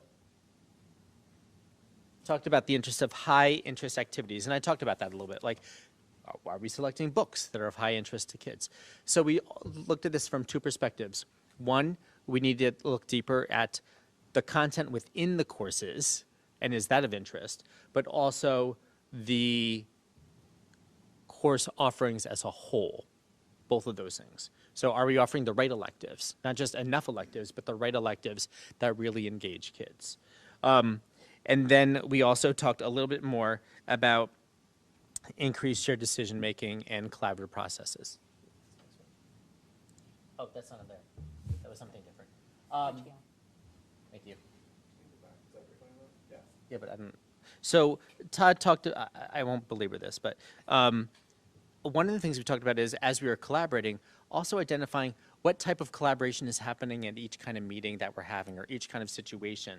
So there are some situations that if we're planning fire drills, there's limited collaboration about, I don't want to do a fire drill. Well, that's not really an option right now. So we know that's, so there are certain things that are going to be more administrative than others. And there's going to be some items where an administrator might say, I want to give you some feedback on this, but at the end of the day, I really want you to make this decision to a group of teachers. There's levels of decision making, and it might be important to clarify at each of these processes, how is that going to be, how are recommendations going to be used? Are they going to be accepted as they're stated, or are they going to be reshaped and rethought by others? It's important to let people know that up front. That way they feel like the contributions they're making are valid and not somehow not respected. So we talked about that. Can you go back? Thank you. So we also talked about modifying some of our attendance procedures so that, for example, we have an aligned attendance program in the district and process, but it is interpreted differently at each building based on the developmental needs of the kids. But one of the things we talked about is having some automatic, and I'll use the elementary school as an example. We follow the RTI process regarding that, but maybe we have to take this up a notch and tighten this even more so that if a student is beginning to be at risk for chronic absenteeism, as soon as we notice that in our attendance review meetings, we contact the teacher. We don't wait for the teacher to contact us with a concern. We go to them and say, try this intervention, and give them the option of one of several pre-made intervention plans that they can do right in their classroom before it has to wait for a meeting and bring other people on board, something that they can apply immediately. So that was one of the things that we discussed. And then, as someone was saying earlier, we also talked about the idea of the social emotional learning curriculum. and character education, and making sure that we are aligning those pieces with all the other work that we're doing. So basically pulling it all together and trying to increase some of our absenteeism. Because it's not just a one-pronged approach to have it coming in from Right. multiple areas. And what are the root causes about that, and looking Right. at student engagement and their feeling about their school community. Yeah. Duncan? I'm interested on any discussions you had as a group that would differentiate the reasons for chronic absenteeism in grammar school, let's say, as opposed to high school. We didn't do that work at the we did have some conversation about when a student is a young primary student, it can be more about the parents' feelings about school. And so we did have some of that conversation because there's the developmental nature of the kid, but there's also the parenting experience of the parent in the sense of what their own personal school experience was. So we did have some of that conversation. I expect that we'll go a lot more deeply into that with the building level plans. It would seem to me that second, third, fourth graders who are quote-unquote chronically absent would be, the rationale behind that, the reasons behind that, would be entirely different. Yes. Than they Oh, would yeah. for sophomores and juniors Yes. in high school. Exactly. And in between, you know, Right. there's a transition there, but Yeah. to me, it's all the changes you talked about doing, okay, modifying individual learning plans, et cetera, okay, aren't going to help, from my perspective, very much if the issues are homebound, not the students themselves. Well, part of the ILP process that we would be exploring is looking at for parent input along that process as well, that it wouldn't just be teachers working on the individual learning plans, but that we would also try to use this as an opportunity to really engage parents in their goals for their student, what are their concerns, or even the students' concerns. But also to that point, Duncan, is, you know, if they've experienced that chronic absenteeism at the elementary level, what then at the secondary level do we have to, you know? Yeah. I just was interested to what degree, it would seem to me. Yes, yeah. In the quick dive that we did, Elementary would be, if there's chronic absenteeism in elementary, right, there's very little as a school district we can do from my experience, or the way I look at it anyway, except get social services involved, and I think we already tried to do that. So Yeah. I was just wondering, yeah, you know, your perspective, who see it day to day. in my perspective, when social service, I'm never happy when social services becomes involved because it rarely makes a positive difference. It can really hurt relationships, and it doesn't build them. Well, I don't know what other tool you have when the issues are at home. Actually, but part of that is changing, like, so for example, I had a student this year who was anxious about leaving the parent. When they got into the school building, they were absolutely fine, but leaving the parent was a big deal. And that happens, there's a small percentage of students, that's a pretty typical behavior for a small percent. I don't want And- to belabor it. You Yeah. got- As long as you. We are looking at it. You know, better than I am, that they're, Yeah. I just find. The it quick hard version to for that do. student was, he became my helper in feeding the fish every day. And so he had to come to school to feed the fish, because the fish were counting on him. And we celebrated it, and we gave, token prizes to thank him and lifted him up for that. And eventually, he became more engaged. But that may not work with a high schooler. Or you're going to need more fish. That is the bottom line. Thank you. Well, I applaud with that at the second, third grade. They're not really individualized as far as with their own way of thinking on what education is yet. So I think it's a great idea to get, before social services, to get the parents involved. It's a privilege and they're part of it. So, I applaud whatever way it works. Even if it works 60% of the time, it's better to go that way than not trying it first. So it's a good idea. I have a question. The ILPs, were you talking about it as just, like, expanding it just for all students who meet the chronic absenteeism criteria, for all students? I wasn't sure if I heard that correctly. So the, So the conversation started because of this dive into the data, but then we started thinking, this could really, I mean, across those performance levels, socioeconomic experience, grade level, this could be a really powerful tool if we really create buy-in and validate the process. Sure. I mean, I don't mean it like that. I mean, like, I hear you. I can like conceptually see how that would be true. But my question is just a matter of volume. Like, how do you manage that volume of ILPs? That's why we want to begin with the research, because it has to be something that's not short, but it's something that's truly meaningful. And it has to be respectful of people's time and needs, but also has to include parents and kids in that respectful way. And so this, when Brooke and the team started discussing, we actually have a small version of this in place already with the CDOS work that we're doing, helping kids think about their futures. So as we think about futures and careers and their life outside of school, there's a connection between that and the work that we're talking about with the ILPs. And two, with the IEP process for special education students, we do something similar, which is through a coordinated set of transition activities, which there are different questionnaires that special ed teachers use to gather information for special ed students. Why not branch something similar out to all students so that you're able to collect that information? So those were some, I mean, we could go on here all night, but there was a lot of great discussion, and it really, it was hard work, but it really was a fruitful day. It was great. Great. Thank you. Do you think there's value in doing, I hate the word pilot, but a smaller cohort to really work out the kinks, to get all the buy-in and everything else, just to ensure that we succeed? I mean, One of the teacher members at their group, who happened to be at the high school level, said this would be the kind of thing we'd probably want some teacher volunteers to start with first and get their feedback to make any refining and all that before we would try to share this out. So we really want to begin with research and testing before, oh yeah, starting in September, we're all going to do this. We're not, that would be bad. So, but teachers brought up those same concerns as well.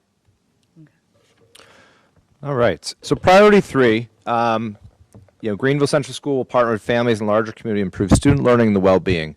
So when we started looking at the data a little bit, the strengths and challenges that stood out to us was, of course, from our perception data, which, we continue to keep looking at every year. We have over 6 years worth of data now from the perception surveys, which is great. The one that keeps popping up a little bit each year, not that, so it's on a scale of 1 through 5, 1 being the lowest, 5 the highest, but is the one of teachers help me to support how to support my child's learning at home. And that's one that we continue to keep looking at. We're usually right around 3, maybe sometimes like 2.9, but 3.1, but that is one that continues to keep popping up a little bit each year. And so again, it was trying to figure out, okay, what else can we do with this priority to really be supporting learning outside of the classroom at home? Because, and we also, some other things that stood out with the data as we went kind of through strengths and challenges. We noticed that our economically disadvantaged students have increased over the past year. Whether that's COVID related or not, that's tough to determine. But also that our economically disadvantaged students aren't performing as well on standardized tests as all students are. So, again, it was like, how can we really partner with our families to help improve things? And I think if you look at some of the discussions that have occurred here among priority 1, 2, and 3, priority 1's dealing with relevance, all right? Priority 2 is talking about, all right, why do we have chronic absenteeism with a lot of our boys, and are there discipline problems? Well, are we having engaged in relevant books that they're reading? So you can start to see a lot of the connections among the 3 priorities. And I think with this one too, it's like, okay, well, are all our students' needs being met, as they come into school each day? Because we don't really know what a student walks into school with each day, what's maybe happened at home or anything. And I think, like Duncan, you're saying, that sometimes is tough to decipher of what is maybe the real problem, the root cause of some of our students. And but so how do we look at that here? How do we help families at home? How do we partner with them in terms of building those stronger relations of really what is happening in their child's academic classes so they're aware of it? But then also, are we meeting all the needs and helping families meet the needs through our community, our school community, and the regular community so that students are at their best each day when they come into school? So Right here are some of the quick strategies that we're going to look at with this one. Improve awareness of and access to the parent resources. We have a lot of resources on our webpage. I'm going to quickly highlight some of these, but how do we make sure parents are truly understanding what's on there, and do they understand how to use them? And that's, so, okay, yes, we have it, great. So that was a lot of discussion we had, and we also discussed, like, internally, does everyone know some of the resources we have on there for parents, and how could teachers be highlighting those as they're reaching out to parents saying, hey, on the website, there is a way for, a quick tutorial, screenshots of how to use Google Classroom if you want to look at your child's grades. So it's things like that that we're trying to figure out. Flexibility and communication with the parents. A lot of parents have a variety of different hours they're working. Okay, how can we have some flex hours here to make sure if a parent can't speak to someone until 6 at night, that we're figuring that out of how to make sure we're making those communications. And that happens many times. A lot of those communications do occur, but we need to make sure it's happening all the time if there is a need there. And again, also reaching out. We talked about some targeted communications. Targeting some certain areas of students that might need more communication, but also, is the way we're communicating the best for every parent? Is email the best way? And if not, so trying to do some surveys to figure out what is the best way of communication so that we are having those, one-to-one contacts and not, letting something go by too long before a parent is made aware of things. Basic needs support. Again, this was more of how are we meeting the needs of our students, trying to, just a quick highlight of it was talking about, our current backpack programs at Ellis, our food pantry within the school, our food pantry within the community. How do we keep expanding those and making people really aware of them if there are needs there?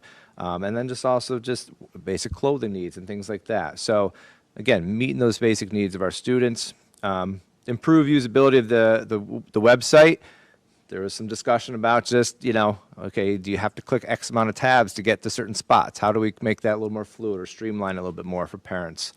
And then increase school community events. So again, kind of partner with it, and I think a lot of this related, the discussion came out from just this past year of not having a lot of community events here on campus, whether it's different awards nights, different, trying to even create some more in terms of, again, celebrating the accomplishments of our students. And, like I said, hopefully we'll be in a year where we're getting back to some of that and seeing some of the great things our students are doing. So the one that our group definitely kind of dived into a little bit more was the improve the awareness of and access to parent and family resources. So for example, again, I was talking about, we have, some, especially this past year, some resources on the website about how to use Google Classroom and things like that. And some of this is actually a carryover from our last year's SEP plans. Like in the middle school, we were really looking at the school tool grade book. All right, are there way too many attributes in there for parents to truly understand it? Or do we need to put out more of a kind of a cheat sheet to understand what those mean? And so, creating some more things relating to school tool, offering some in-person training events for parents and families with, potentially even providing childcare. Try to get people in of, some people might be fine looking at a video or even doing, looking at just some simple directions that might get them to it. But there might be some people that need to maybe come in and actually sit down at a computer and go through it with some staff members here to help support them so they can, again, monitor what's happening with their child's daily assignments so that they can support their child at home. And so if they don't understand that, some of our kids can sometimes be a little sneaky about it too at home. And so if a parent isn't as savvy with things, then it makes it difficult for them to be able to support that child. So again, trying to provide some of that support. And then, they want to provide resources to support parents helping students at home. So again, that goes back to that perception survey data. What are some of the academic things we can do? We've talked about this year, we had some great student data from our students at the end of the year in the middle school at least of like, okay, yeah, we want a mixture of kind of paper and digital realms here. And, but can there still be, I know math there's a lot of different great video tutorials on daily lessons that can put on there. So if a parent wanted to try to see if they could support their child at home with their math, they might be able to go watch that video. But do they know how to get into Google Classroom to do that? So these were some of the discussions that did occur. And, again, it goes back to We really do take a hard look at a lot of the perception survey data that comes in. We always are looking to try to keep increasing more community members, especially our parents, to participate in that because it is stuff we look at and really reflect on.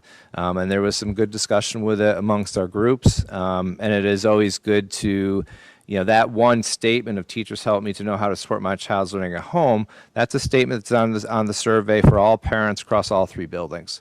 So again, whether it's using Google Classroom, Seesaw, things like that, are we truly doing enough? And are we, relying on, we emailed it out. Okay. So how many people really looked at that? All right. And do we need to find some other means of communication? Do we need to look at communicating? Are people, we can see how many people maybe look at the report cards quarterly. Do we need to look at that and say, wow, maybe we need to go back to mailing some of those out? So if we're really trying to make sure we're communicating about students being successful here, this was something that we felt we've got some great starts with things.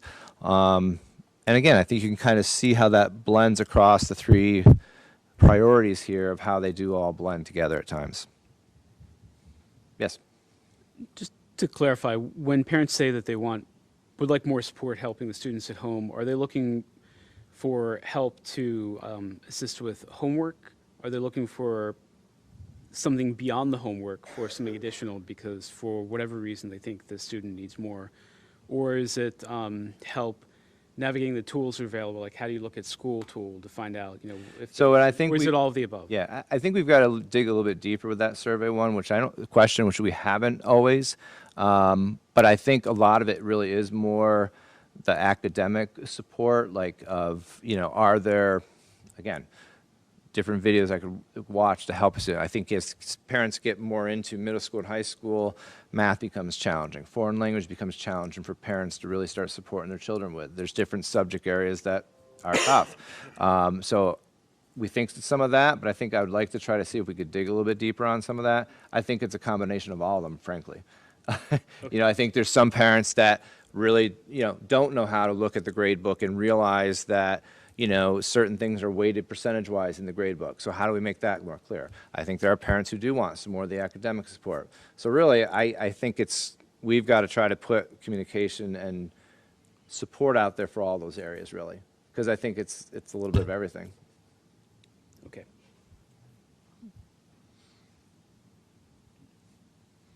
Any other questions on the 3 priorities that were shared before I go on to the next part?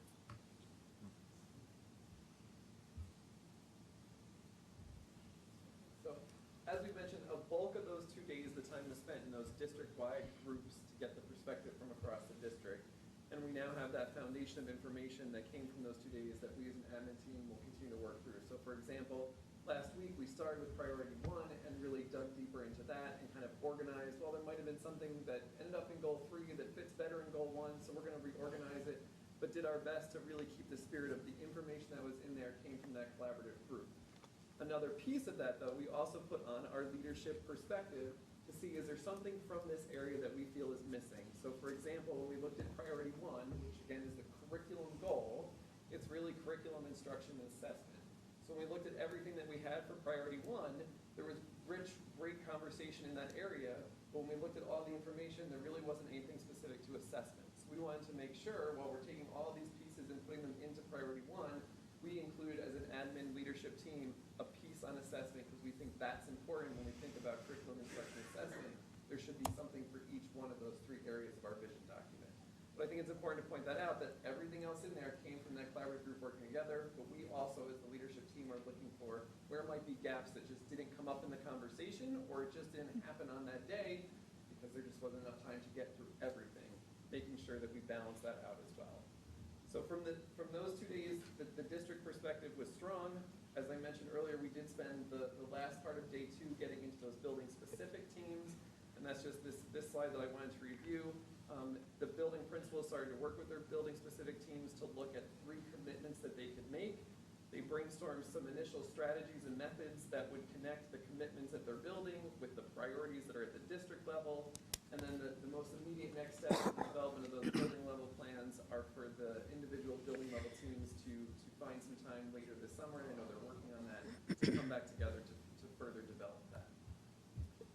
And then I'm going to pretty much where we started. Of that red box is still the box of where we are working. So tonight we presented and shared those different district goal priorities and gave you an overview of the two-day workshop that we had. We will continue as an admin team this week, continuing to pull the information from those 2 days and working on the official draft document of our DSIP. We will share that out with the board as soon as it's in a good version to share. And we will be back on August 9th to give a more detailed share out and answer questions about everything that's in that district comprehensive improvement plan. That, any other, we had good discussion, questions along the way, but one other opportunity. Any questions, more info, suggestions?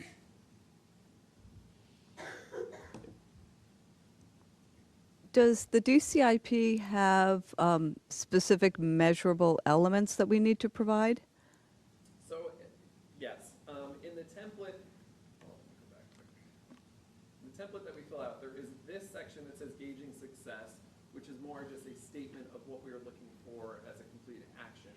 At the end of each priority, there is a section that we have to fill in what is quantitative and qualitative. Actually, they say and or. We're doing both quantitative and qualitative data that we will look for evidence of progress in that area. So for example, priority one, again, the one that we as an admin team got the furthest along in further developing, there's perception data in there from the student perspective of the relevance, as was mentioned. We also want to make sure we incorporate in that, because it very much is that curriculum instruction assessment, information about more quantitative data around our curriculum maps and the level of completion, or not completion, but the level of being developed, where they are currently at. Also student assessment data, so our iReady data that we had in this previous DSIP, making sure that we continue the trends of improvement, it would all fall into that section of quantitative, qualitative data. That is one area that's different from the previous template to this one. This one, in the whole priority just gets lumped together in one section versus the previous one, it was a little bit more defined. So if I kind of understand it, the DSIP is basically goes to SED and says, this is our plan on how we're going to make improvements, but it comes down to this, then how do we, where is the evaluation piece that actually gets us off there? Where is that element? I'm not understanding that. So in the specific plan, it doesn't spell out the Essa indicators, if that's what you mean. At Okay. the end of the day, the Essa indicators are what get us off the list, but we want to make sure that this is much more than just those Essa indicators. Okay. So again, with 338 assessment data, that's been a little off the past 2 years for obvious reasons. We use iReady as our local measure, and we will again, in terms of being able to track where we are for those targets. Okay. The actual, do we get off the list? Yes, it comes down to the 338 assessment and the Essa indicators. But in the plan, it's more, what are you using as a local measure to determine how you're doing along the way? Absolutely. And iReady will kind of indicate if we are on track and proceeding and not just waiting until when April, May, or whatever, to know that. Right, so in our middle school plan, we were talking last week that we're still going to use iReady. So we can What state assessment data this year, what Right. We don't know. don't know. But Put it in ultimately, there 3 to 4 should be years. state assessment data next summer that will, and they should be, will they set new S indicators for us this year? Yes, right? So there'll be new S indicators that we'll have to meet this year, and hopefully that state data from next year's state assessment, along with our absenteeism, all that, will meet those indicators too. So really, we're gonna look at, yes, we know there's probably gonna be state data, we're also still internally gonna use our iReady, because that, went well this past year, we want to keep seeing that build too, because you just don't know the unknown here of Right. what could happen with the state. So that's more in the individual building plans. That's where that information lies. Is that correct? Last year, we also, the DSEP had an iReady goal, 3 through 8. Okay. It was, 3 through 8, we looked for a 10% increase, 3 through 8. So we lumped all the grades together. Okay. And we looked at special education data within iReady as a separate relates to the Essa indicators. Right. But it's still the Essa indicators that changed the list.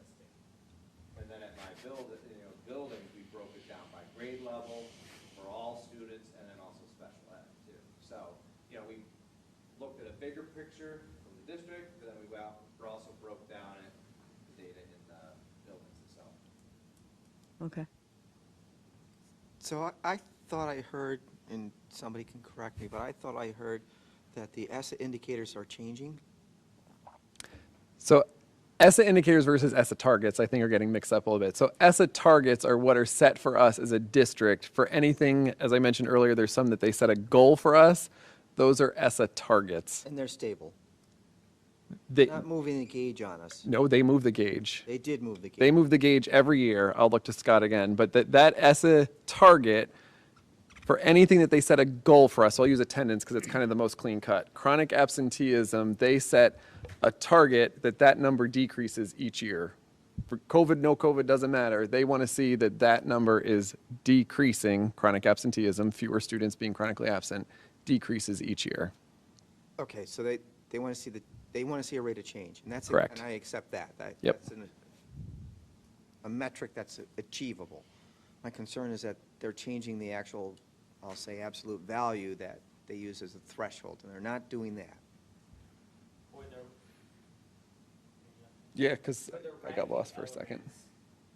That may be true for what you're saying for the ranking elements. Okay. Because you're judged in relation to others, not Right. for. Okay. All right, so I get that part, that there's always going to be the bottom 10%. All right. But the other half is stable. It's not completely random. Okay.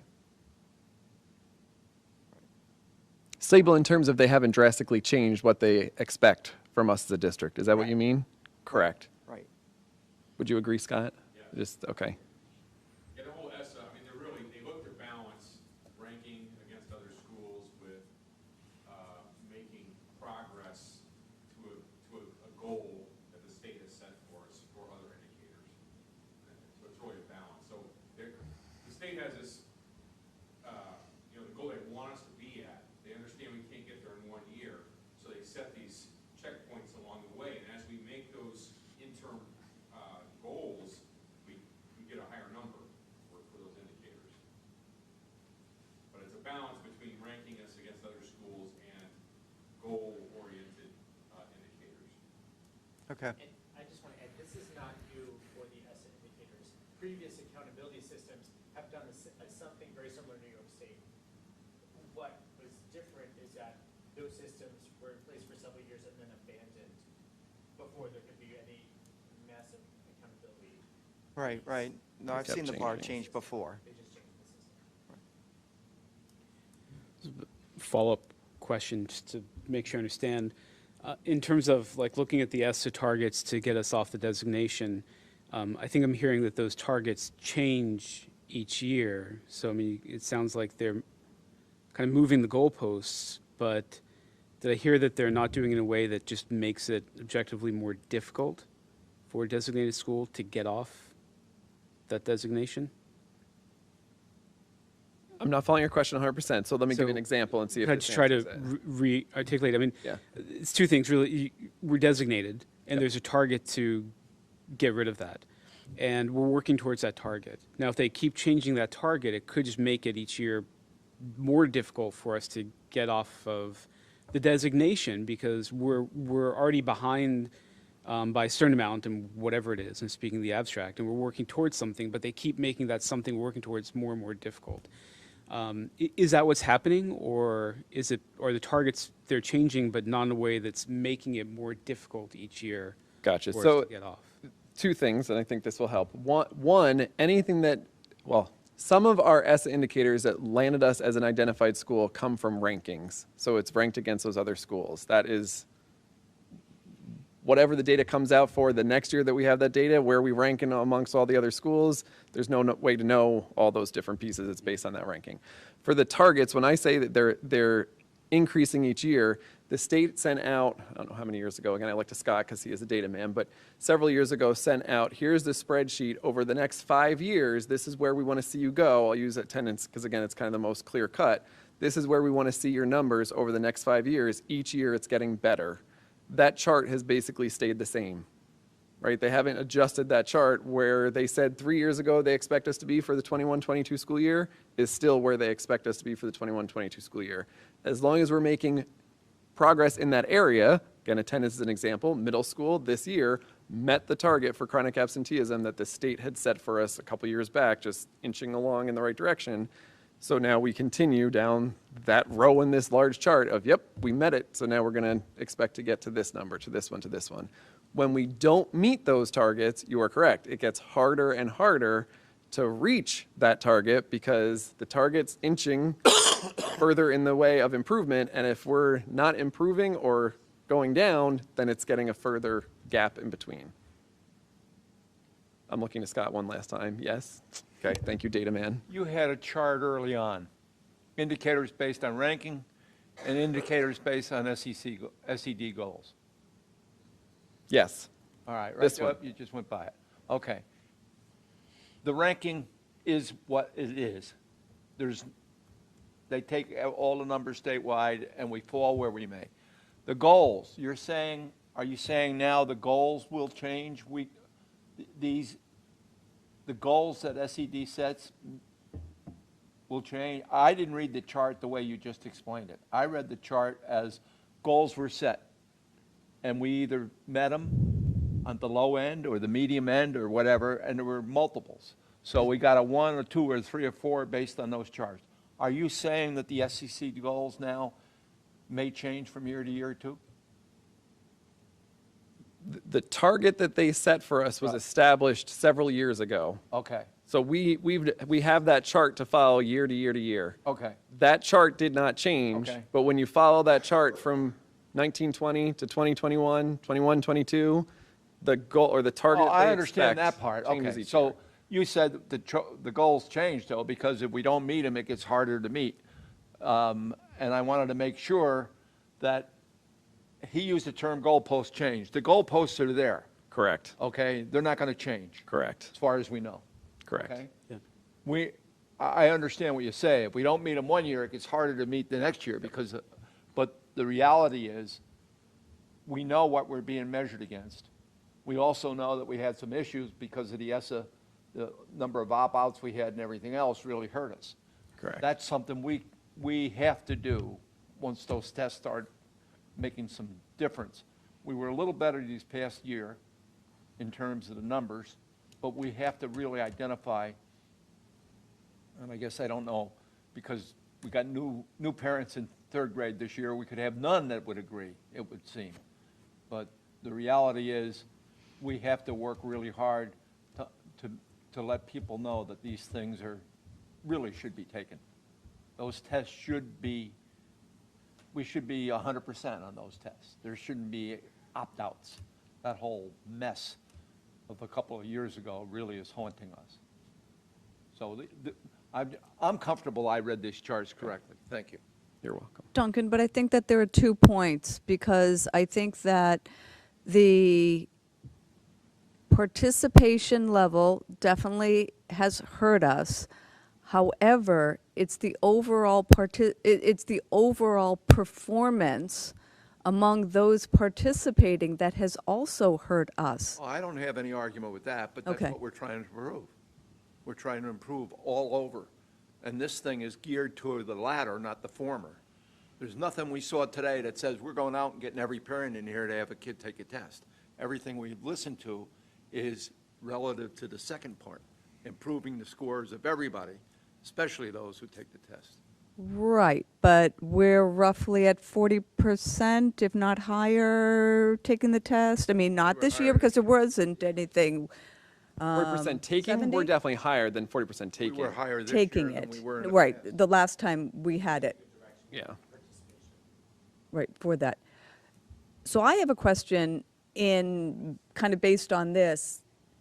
I remember way back when, there was this complicated formula showing the different indicators, and it was like this weight and that weight. How many indicators are there, and what are they? Because I don't have a good sense of that, and you don't have to provide that. I just remember you two having this conversation, that it's a tad complicated. It is definitely complicated. Total number of indicators, I don't know off the top of my head. This one. So, but this isn't even all of them. This is a summary of indicators specific for each building. So another way of looking at it are these are the different categories: student academic achievement, student growth, academic progress, graduation rates, Okay. ELP. We have a very small percentage, so this is almost non-existent for us. Chronic absenteeism, college, career, and civic readiness. Okay, so on those 7 indicators, then how are we doing? So it's how are we doing for each group by building? Let's start with the middle school, And because so- that's what got us on. So my I question, can't zoom in on this. So it will be that chart that we can share with you to review again. But again, this is just a summary of, this shows all students, then white students, students with disabilities, economically disadvantaged students. This takes, if you look at the SED school report card for Greenville by going on SED's data I've seen it. website, it breaks this down and gives you more detail and more, just more information. This is a summary of that to try to put it in a way to better understand for each of those indicators. At the middle school, there's 5, right? You'll see 5 columns for middle school: 1, 2, 3, 4, 5. College and career and civic readiness, that is a measure at the high school, doesn't apply to middle school for obvious reasons, because it's more about upper level courses and opportunities. It's not a middle school thing. So at the middle school, maybe this helps, Tracy, or answers your question. There are 5 categories of indicators, but then within each of those indicators, it breaks it down to different subgroups of students. okay, And this is where, in terms of our identification, I know this is small, I'm sorry, I can't zoom in because it's going to I change can sort of slides. read it. I've got it on my screen too. But students with disabilities at the middle school, composite performance, we had a 1. Growth, we had a 1. Composite and growth combined, we had a 1. And Progress, those are 1. rankings? So it depends on which one. Composite performance is a ranking. First 3 are rankings, Correct. and then the last 2 are goals. So the Correct. first 3 are the Rankings. bad behavior as far as scoring. Your words, not mine. I know, The more challenging, I would say. right. But you can't, I mean, you can't process improve if it's a ranking. If you're in the bottom percentile, it's not like you can make it better unless somebody else goes down. Right. With that said, progress also, which is a goal based on just our data and Right. where the state wants us to move, was also a 1. Well, but that's something that we can improve on. Correct. But this, the progress, still connected to 3 through 8 assessments, or in this case, middle school 6 through 8. If you're improving this and getting to our goal, it's also going to improve, hopefully, our ranking and where we fall. But you are correct in that being a ranking, there's always going to be a certain number of students, or certain number of schools that get a 1. Right. So speculating on populations, which is maybe not a good idea, but if the cohort that got us into trouble has moved on and the new cohorts behind have come in, are we going to get into the same ranking based upon new cohorts being compared between schools? Or is it just going to change everything? Because that's throwing the dice. Continuous improvement, and it's all 3 schools, and looking at this from multiple perspectives as early as we can. Right. So the stuff we can improve, I get. But on the ranking 3, it's really a new cohort that's going in. They're going to look at, are they going to follow are they following the bad cohort, or they're in the middle school? So they're looking at the middle school numbers, and it's new dice each year.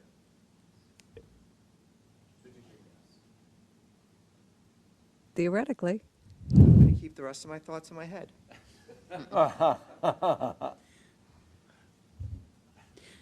Yes, Jay. Just, I think to end for me, the DSIP and SEP, at least to me, seem fairly complex. It's certainly comprehensive, especially with the K-12 focus and trying to do it, holistically across the district. It clearly is a tremendous amount of work. I don't doubt that, all of you, Tammy, and everyone else involved has put in quite a bit of blood, sweat, and tears on this. I think it seems very difficult, and I appreciate your patience as we're trying to understand it, and all the work that's being put into it. I think that, I do believe that the district will be better off, as this comes together and is implemented over time. And, also liked hearing, Todd, I think you said that, each year as you reevaluate, you're not just throwing out last year and starting fresh, but you're going to take, some of these things you're talking about are multi-year initiatives. Exactly. You're going to give them the time they need to play out and evaluate them and, make other changes. So I just wanted to, I mean to ramble, just wanted to acknowledge like how much has gone into this, and it's appreciated, and it, gives me hope that we're, even if I'm still trying to get my head around the whole thing and, how it's going to, really be implemented. And to Tracy's point, like how you evaluate over time to see progress, like I said, it does, it gives me hope to see that, like there's really a comprehensive plan in place, try to help drive improvement in a lot of areas. So, thank you all for it. Thank you.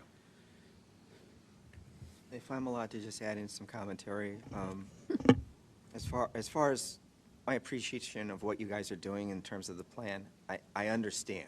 And a long time ago, I had thought about individual plans for education, and went back sat on gate committee and so forth, and I said, it would be good. So I'm glad that's going on now. In terms of grading process, I'm going to have questions in the future, so just give you a heads up.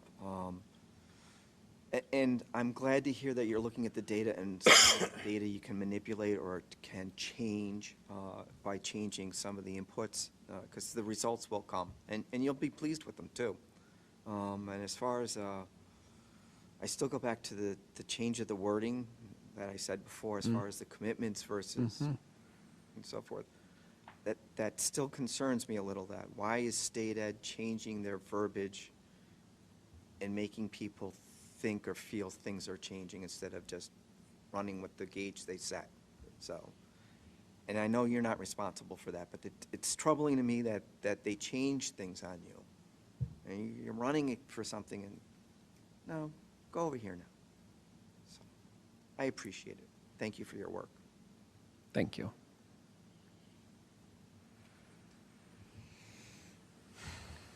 Stay, because you might be needed for the federal stimulus conversation. Thank you, everyone. So then, why don't we go over to 5.2, the draft of the federal stimulus spending. Tammy, take it away. Okay, so I think Daphne made copies, and my plan today is to just really go over this draft narrative. So we, as part of the requirements, have to put a narrative on the website to share with the community our proposal on spending the money. So we're just going to quickly go through the front part and then the secondary part in more depth. So last month, just a little overview, I shared the results of the survey, and the document I'm reviewing tonight again is this draft narrative. So quick review, we have two grants that are available to the district. The first one is our Coronavirus Response and Relief Supplemental Act, the CRISA, and the dollar amount that is going to Greenville is $990,850, and that application is due this week on July 15th. The secondary is the American Rescue Plan Act, the ARP, and the amount allocated to Greenville is $2,689,232, and as a reminder, that application is due August 13th. So the total funding allocated to Greenville is $3,680,082.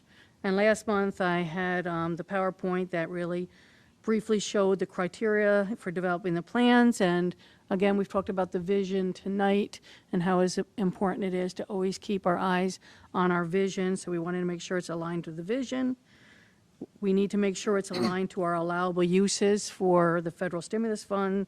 So for example, the ARP, there's certain percentages that have to be assigned for learning loss, after-school help, and summer programming. So we need to make sure that's all aligned. And, is it addressing an identified need, enhancing an existing activity, an innovative step forward? And one very important thing, and we talk about at the end of this proposal, is can we sustain this expense when the federal funds expire. And so that's very important to keep our eye on what we feel is an ongoing expense that we are going to have to sustain and have a plan for sustaining versus what is going to be a one-time expense, or we know we're going to just spend this over the 3-year period. So it was in part of the write-up, the first one, the CRISA, has to be spent by September 30th, 2023, and the ARP has to be spent by September 30th, 2024. So we're looking at a multi-year spending plan, looking at, again, one-time expenses, 3-year expenses, and then those ongoing expenses. We want to make sure what we believe are ongoing expenses and how we can sustain that. So while we're planning for expenditures, again, I want to say that the plans are flexible and fluid and that we know this is a 3-year spending plan. Things are going to change. We're going to look at an item and say, after 1 year, maybe that's not working the way we want to. We need to invest that money a different way in year 2 and 3. And we will be sending an amendment to the state to make those changes. So in no way is this a concrete plan that is not changeable. So I think that's important to give people some peace that because we're all looking at really in a quick time frame, what do we think is the best way we can use these funds? Because this is a huge opportunity for every district, and we want to make sure that we are doing it using the funds that will support the students in the best way. So we really looked at, everything fell into 5 priorities. So our first priority is academic program and opportunities. And I think it's important to say that embedded is social emotional supports in everything we do. So while we have a priority for that, that is embedded in a lot of what we're doing. So the estimated cost under the first priority is $1,278,213. And the items that fall under this are a reading interventionist, and we're looking at this at the K-8 level, and it's really to support RTI and special education. We're looking at this to have a position for 3 years. So this is a 3-year expense. So this is a salary and benefits over 3 years. Same thing is our math interventionist, and we're looking at this at K through 6. And again, this would be 3 years. So this is really 2 areas to support learning loss and to help kids catch up as quick as they possibly can. Can I ask why it's 6? Oh, for math? It's 6 for math because of the certification. In the past, we've had individuals who had to go between the elementary school and the middle school or high school. And we had presented to us concerns that they were losing time in transit to the point where they asked for additional people in the budget. Is that been factored in? So for the reading, can you answer that one better? For the reading, we're looking at, Brian needs someone really 2 afternoons, a half a day. So right now for the reading interventionist, there's one split already between the elementary and the middle school. Okay. So we're looking at creating a system where Brian will get a full support, but it is going to be 2 different people because his needs are in the afternoon. Okay, I don't So yes, want we to, have I don't want looked to at go that. too deep. Yes. As long as it's factored in, that's Yes, it is factor in. We went through this before, and we Right. had requests for additional resources because we lost time. The contract allows, I think, for 20 minutes of travel time. Okay, fine. When we have shared staff now, we take a hard look at making sure there's not a couple transitions during the day. There's just one, like a morning person that, because of that. Okay, So for example, music is a perfect one in elementary. The music teacher teaches all elementary till 11 something, and then for the afternoon is up here. We know that when we schedule, but there's not like, 2 hours here, back an hour. yeah, okay, that's fine. I just want to make sure. So the next on the list is a speech pathologist, and really this is an increased need that we have. We have incoming special ed students that are really high needs that are going to need 4 to 5 sessions a week. And with our RTI process, we have many more students that are qualifying for speech improvement. So those are just a couple examples. And so unless things change, I see this as an ongoing needed expense. So that's why I have a little star there to know that we need to make sure that we can support this in 3 years. High-intensity tutoring, we've looked at this. We're going to look at this for individuals in small groups. It could be someone who really, this concept, we want them to understand. We spend a couple weeks with that student, and if they've captured that, then they're on to the next. It could be a student that needs 6 months of tutoring with a small group. So I've said 1 to 2 years because as much as we can, we want to front-load that because we want to help students as quickly as we can. But if we still have money in that category, we will spend it into year 3. So this will be looking at, the principals will be talking to the teachers, they'll be designating what students really need this, and they'll be working to move that forward. Tammy, a quick question. If we just go back to the 2 interventionists. Yep. Just a question about how many students would benefit from that. Do they work one-on-one, or is that in a group setting? And how does the intervention work? I'm going to let Pete answer that one. At the elementary schools. Because it's changing. Yeah, at the elementary school, it's usually in a small group setting. Could be delivered in the classroom, could be outside the classroom, but it's usually a small group. For some kids, we do provide one-on-one because we tried other methods. They just absolutely, whether it's the learning profile or for whatever reason, they absolutely need one-on-one. It can be made available. Okay.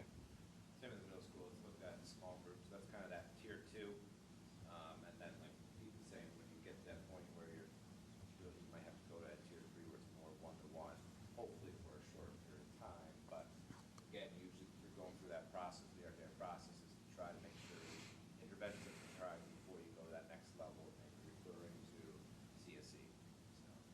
Okay. Okay, so the next area is increasing our after-school help, and that would be an ongoing expense.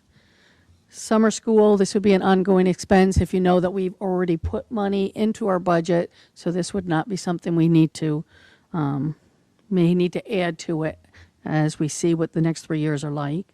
Late buses, this is an important one that has been asked for, that we used to have. We used to have 6 late buses. We're looking at 6 to 8, so we will be looking at what this looks like. It's very important to people to realize that these are drop-off points. They are not door-to-door. So we're going to get the students much closer to their homes, but depending on their age, they should be picked up from that location unless they're old enough and it's a short distance and they can walk, and obviously the parents can decide what's best. But it's important that that's not door-to-door. That is designated spots, and so we'll have those that will start again, and that will be an ongoing cost.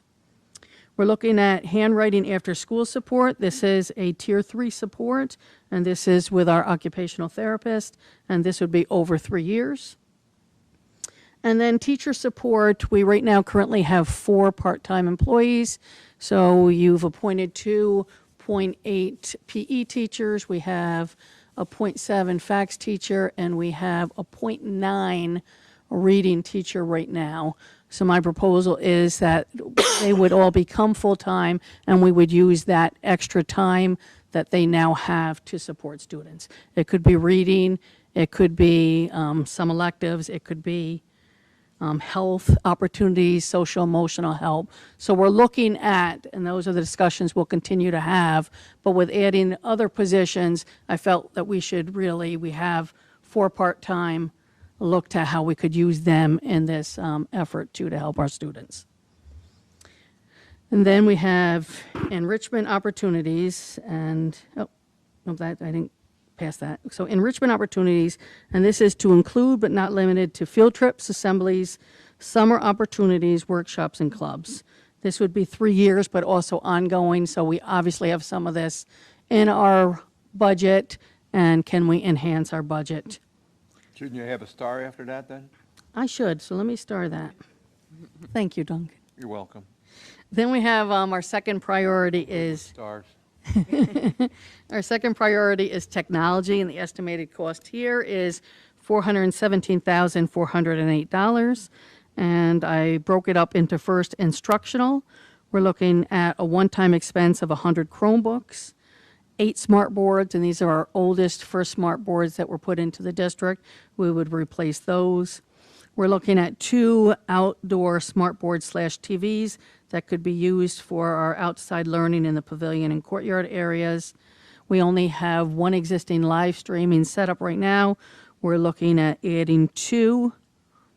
Then we have network closet power supplies, technology supplies. This could be as simple as headphones, wireless mics. It's just to have, funds for needed supplies. And so all of that is one-time expense. And then cybersecurity software program, this is through NARIC, and would be ongoing, and this is to increase our cybersecurity. I have a question here. I thought we had a plan for our one-on-one, why we need 100 Chromebooks one time. We do have a plan, and I talked to Scott about the excessive usage this year and where we had a place that we needed more, or where we're going to have to replace some of those a little sooner. And then we don't have a spare set of 100. So we had talked about the need for those spare sets when students come without them or other reasons. Cards, No. you're talking about the cards that we have? Right. We no longer have cards. These would be spares that would be on the shelf, somewhat. Okay. The other thing here is we're not saying this would be the first year out, but we might buy these 100 Chromebooks. It might be the second year or the third year, depending on what makes the most sense in our long-term device plan. All right, so these would be replacements for really bad, the things that weren't covered under insurance or whatever, that kind of thing? Yes, partly, yes. All right. Have we thought about, as we had talked earlier about parent engagement and different resources, possibly not every parent has a home computer, and it's kind of hard on a phone to sit and help your child. Either some type of program whereby we could have a small, limited number that could be, parents could borrow or something. As you were talking about it, it just kind of... When we surplus our computers, we do offer those to the community for a very, very low price. But I was thinking more of, let's say, little Johnny is in the 3rd grade and, I don't know, mommy or daddy wants to help. Then, Peter, may I borrow? You know, something that it could be signed out for a very short period of time. It was just a thought, just an idea, but I don't know if there's a need in the community. I've never been involved with that request yet. Right. Certainly possible. Yeah. I know Pete, he'd figure a way. We've had more of a concern with Wi-Fi. And access that way to the actual device. Okay. But I also think that's the, student need with their Chromebook, a parent can then go in and access the school tool. So again, do they know what they're looking for when they're going in? Because they can sit with their child and have them pull that up, but the matter of knowing Google Classroom, just because it says submitted doesn't necessarily mean the assignment's completed. So. Amen. Things like that can happen. So you can submit a blank document, it shows submitted. So Oh, yeah. it's submitted, it's submitted. So, those are just a few things we've worked through this year. Okay. Tricks of the trade? What's that? Tricks of the trade. Great. So again, that's where it's like making sure we're giving parents more tools to be having those conversations. Okay. Okay, so then under infrastructure, wireless infrastructure, access points, and controllers, this is one-time expense. We're really looking at make sure that we have Wi-Fi access outside throughout the entire campus, and then updating our district-wide phone system as a one-time expense. Our third priority is developing the capacity of leaders, teachers, and staff. And this estimated cost is $913,197. Our business is people, and it's people that are teaching our students, and so we want to make sure we invest in our teachers so that we can do the best for our students. So under this category, we have Teacher College Project School, and this is professional development in our Readers and Writers Workshop. This is at the elementary school, and this is over 3 years. Excuse me. We're also looking at instructional coaches, and this is at the elementary level also, to strengthen instructional practices, which include, and we talked about this a little earlier, differentiated instruction at all levels. And we've had a lot of conversation on enrichment. Richmond will also fall under this area as we differentiate so that our students who perform at a higher level are receiving rigorous opportunities. And so under instructional coaches, we're looking at 2 ELA coaches, K-6, and 1 math coach, K-6. Because this is at the elementary school, we're looking at additional embedded professional development using Questar 3 or someone else. That would be our choice. In ELA and math, again, include instructional practices and differentiated instruction. And this we are looking at, this says K-12, but this should be really 6-12, 7-12, because more of it, we do at K-12, but we want to make sure that the middle school and the high school is receiving the additional embedded PD because they don't have the coaches. Accurate? Okay. We're also looking at professional development in literacy, instructional practices for reading specialists and our special ed teachers. This is over K-12, and this is for 3 years. And I did share that there is a scheduled meeting for July 22nd, which will include our ELA and special ed specialists from Questar 3 that currently work with our district, currently work with our teachers. We have 7 teachers that have signed up so far. It will include the respective administrators. And this is really to review and discuss our current literacy programs and the research and what the district should be moving forward with. So that all will require professional development, and it will definitely include flexibility to purchase needed resources. And then we have enhancing the delivery of social emotional support. That should be 5, and the other ones, that should be number 4. And estimated cost here is $242,699.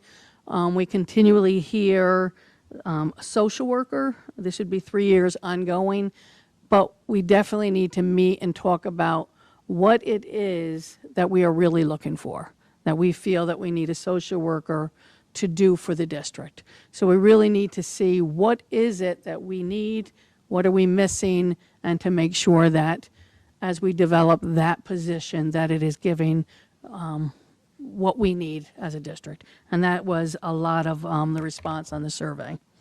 I said that we really need to review this with everything annually to make sure that we're getting what we want as we continue to spend that money. And then our 5th one is district facilities, and this is an estimated cost of $828,885. You jumped real quick. Can I go back to? Sure. Is this, in the budget, we've got a social worker now that we pay this Greene County for, right? No. No. So that, if you remember, they could not provide the person last year. So we do not have that in the budget. But we had the funds in the budget, or did we take them out? I don't believe we took them out. We did take them out. Oh, I didn't think we took them out. Yep. I thought they were there for your slush fund at the end. No, we should have kept them in, but we did take them out. Janet took them out. I thought we left that in. All right. There's no such thing as a slush fund. There's a planned balance. You plan. So under district facilities, estimated cost is $828,885. And we have ventilation, and we're upgrading ventilation in 3 small office spaces and our fitness room, and that would be a one-time expense. I've shared previously, we're looking at outdoor learning, teaching, and eating spaces.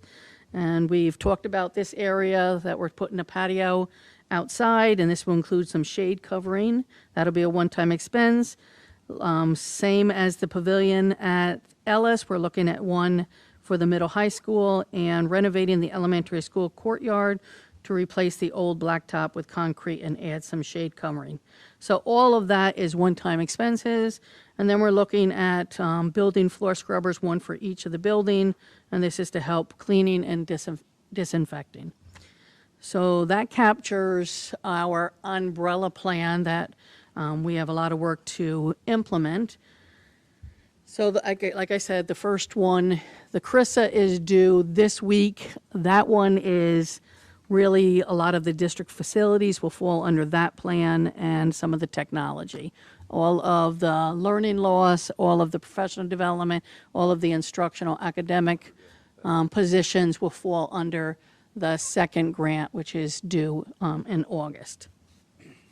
So the decisions regarding, so we had to put in this plan, how are we going to prepare for not hitting what's called the financial cliff? We can't get 3-4 years from now and all of a sudden say, well, that one-time funding has dried up. What are we going to do because we have all these positions? So that's where the planning needs to come in. And again, I talked about, that's why I want to make sure we are very clear what's a one-time expense, what's a 3-year expense, and what we are going to plan ongoing. So what we need to do is we need to be analyzing this spending plan and the budget concurrently every year. And where there's breakage from retirements, where there's additional income, you need to start putting this money in the budget that's going to support the ongoing. And even if you put it in, you can buy a one-time expense with it then, but you know you've already started to incorporate it in the budget. So that would be our plan to make sure that there's no financial cliff and that we've slowly increased the budget to be able to absorb the things that we feel are needed ongoing expenses. On a side note, I think it's important people put in the survey other thoughts. Some of it really fell under just normal buildings and grounds, repairs of some of the bathroom sinks, and some painting. So things that were definitely repairs. So we've given that list to Rich so that he can plan for some of that work. But they also talked about bigger, larger things that will definitely fall under our next capital project. So I wanted to capture this information. And the one thing that, no, I did add it, is the PA systems. So I wanted to make sure that people knew that their thoughts were valued, that we will talk about it with our capital work. A big one was air conditioning district-wide, bathroom renovations, increased space for CTE and art classes, and replacing the public address system. And because I say air conditioning district-wide, I just want to mention it was part of the transfer of funds, is we were going to use some of the year-end funding under transportation. We received some quotes on retrofitting the buses with air conditioning, and we made sure that it was aidable, so we get 71 cents on the dollar back. So if we spend that next year retrofitting the buses and we start ordering our new buses that include air conditioning, then the year after that, we will get, again, at least 71 cents on the dollar back from that cost. I think we need to proactively start planning for that. We had days where they were so hot, we didn't want students to get on those buses so right away, and because they usually come up here and wait 10 minutes. So we were releasing the middle school early so that there was no wait time for the students on those hot buses. So it would prevent that, but now we're talking about summer school. We're talking about that something continuing, and we do that in the morning to try to get the kids home as quick as possible. We need to start proactively looking at making these buildings so that they can be in them year long. So I just wanted to make sure that you were aware that that was one of our year-end expenses. Any questions? I talked fast. I have one, and Tammy, sorry to take you back to priority That's okay. area 1. Yep. If I missed you touching on this, and I'm asking you to repeat, I apologize, but first of all, what's here sounds good. I understand the plan and the need, and it sounds good. In addition, though, to having, like, for example, the interventionists and others to help kids where additional help may be needed, are there opportunities in the plan to provide additional challenges or some additional opportunity for kids who aren't in that category but might be more towards, like, the average or advanced?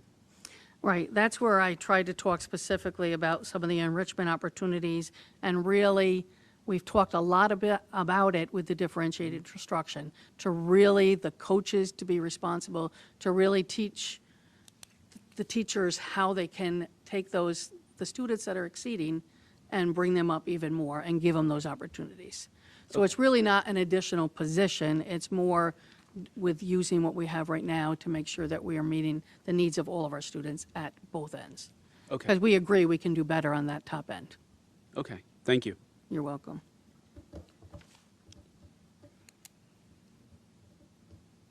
I had a nice conversation with the parent of our valedictorian, and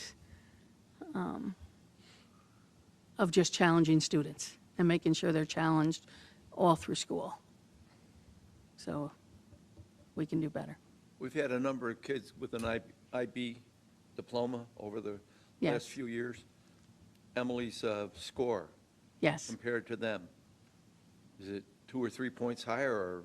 I didn't ask how the other IB students did. I'd I love just- to find out. I just was It's a excited couple of about her points higher. accomplishment. As a parent, it's a couple of points higher. It's outstanding. If you figure the top score is a 7, so, I mean, she got close to 7s across the board, so. What she got, 43 40 out of 45, 42 out of 45? Yeah. 45? 42 out of 45. It was outstanding.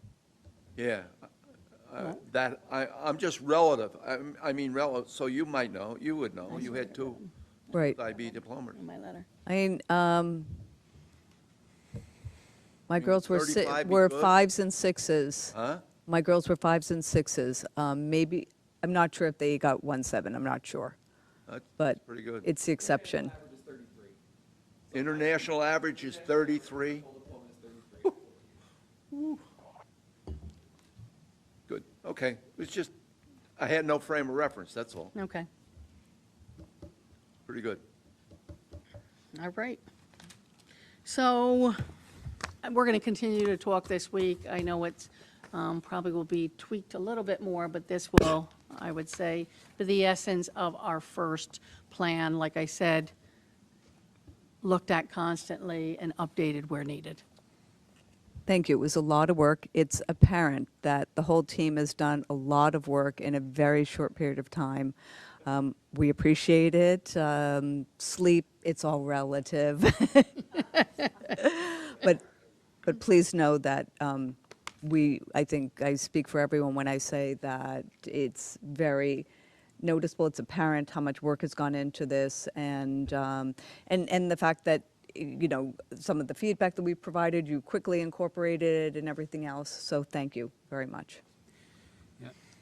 I agree. Thank you, Tracy. It is apparent, and I also know that this wasn't done in a vacuum, that there were a lot of other big projects going on at the same time. So, thank you for everything done on this. It's a great opportunity for the district. There's a lot of really great ideas here that I think will really help to advance, everything we talked about earlier, and more. So, thank you. This was our second year doing the DSEP, and I think just that we just built off of last year to got even stronger this year. I think just the discussions and the work and just, like you said, I think it's, yes, we're on a list here, but this is stuff that we want to sustain going forward. And that's how we kind of looked at the plans of stuff we're putting in there. It's not just a one and done type of thing. It's like, no, these are new processes we need, or these things we need to keep making sure we do the best for students. So, Yeah, it's great. And from the discussion, between this and the DSIP, I think, I can hear how it connects together, that alignment. So it's good. So if we don't have any more questions or comments, then I'm going to move us on to 5.3, live streaming or videotaping. I think at the last meeting, we had discussed continuing the live streaming or the taping. We started to get into some of the nuances and realized that there were more nuances, and we tabled it for this discussion. I think that one question would be, do people have opinions on live streaming versus taping?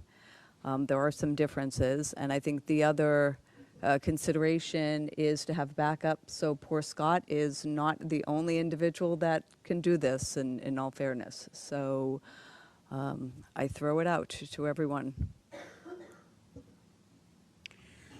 Well, my initial reaction is I would prefer the live streaming, but what are the differences?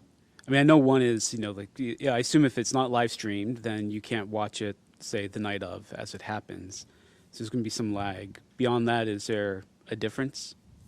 Or is that clearly an important difference? Is that the only one? Right. I think the live streaming, the benefit is that it is live, and it also then sits on YouTube, so it's available as a recording. There are some students that have been viewing it because I think there's a government course, and they're required to attend and watch the meetings, and then it also has, they've been able to refer to it. It also allows the district clerk to refer back to it at times if she needs to look at something or so forth. I think for the recording, there's going to be a gap. It would be available. So, I mean, my preference would be to continue the live streaming because I know that I hope that the recording is like the minimum that we'll do regardless of the decision. I think that live streaming is nice because there are parents who I think want to, like, can't be here, regularly every night, but would still like to, listen as it happens. And, I realize we never get questions in the closing forum, but in theory, if we have a closing forum, someone could, based on what they hear during the live stream, ask a question or a comment. And if we do continue live stream, I agree. If there are people other than Scott, if we can kind of share the work, then that would be good. Duncan? I'm not against live streaming, but I think you judge things by how well they're utilized. And numbers I've heard in previous sessions. Do we know how many people are looking right now? Six. That's in line with what I've looked on these things before.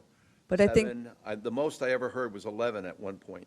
I think that there are two issues, because there's one, which is a live streaming, so who is watching it as we live stream? However, if you go back into YouTube, and I did this, because I went from January through May, and and there's an opportunity for people to watch it afterwards. January, we had 36. February, we were up to 90. March was off the charts. It was like 216, but I think there was separate viewing. April, we went back down to about 90. So people are watching it. Now, if it's one person watching it 90 times, I can't tell you. No, but it might be one person watching it in segments. Okay, so I'm not trying to would be that- argumentative right. here. I'm just trying to say, I don't know. are we going to get the bang for the buck? The impact is whether or not, if the number is closer to single digits, who would be watching this thing,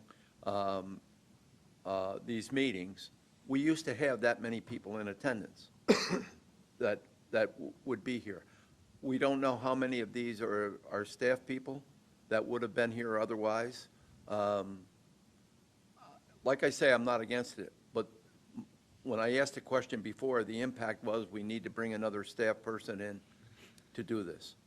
Okay, I don't know what it is beyond that. We don't pay YouTube for this privilege, do we? No? Okay, so that's just my thoughts. I'm not arguing against it. I'm just saying we have to bring somebody in here. Although from my perspective, to be honest with you, I thought Scott was here at almost all meetings. I was told that was not true, so. Well, we could make a decision on an annual basis. Continue again? it. We could make a decision on an annual basis. So, for example, for the next year, we could continue live streaming it and then look at the numbers, watch them, see how attendance is, and so forth. From Jim. Question I have, Tracy, is what's the difference in cost between live streaming and is it just the ability to have Scott here and the availability? Because there's no difference in cost. I think live streaming gives you more functionality, more ability later for more people to get the data. And whether or not it's 36 views impacted on packets or not, it still gives you the ability to do it real time as well as on a archive file. So if the cost is similar, I think the ability to impact more people is there. I think we should try, and if it's just a matter of Scott, I think other people, I'd be happy to learn what Scott's doing so he can get some nights off or do some other things. That's just my input. I think Right. better for the community. Eric, do you have an opinion, one versus the other? I'm just trying to figure out in my mind if the 6 people watching tonight would have been sitting in the audience for live showing instead of sitting at home glancing over their shoulder to look every once in a while. I I don't don't know know. what the audience at home is doing. I mean, in the past, people came and they sat and they saw, and we saw what they did. So right now, I have no idea what 6 people are doing. Right. Just a question, if I may, for Tammy, is there a difference in cost? Or is it a difference in? No, you do. No difference you do in the live cost. stream, you hit a record button, okay? Right. You can't do the record without without recording, so you might just well do the live stream, as far as I'm concerned, right? Yeah. The only thing I would say, and I'll interject here, the only thing I would say is that you have a chance to modify what gets presented to the public with a recording. We haven't had, thank goodness, we haven't had an issue. Other school districts have had issues where inappropriate things have happened at board meetings, not by board members, but by people coming to a meeting and so forth. That's the only difference that I would really see.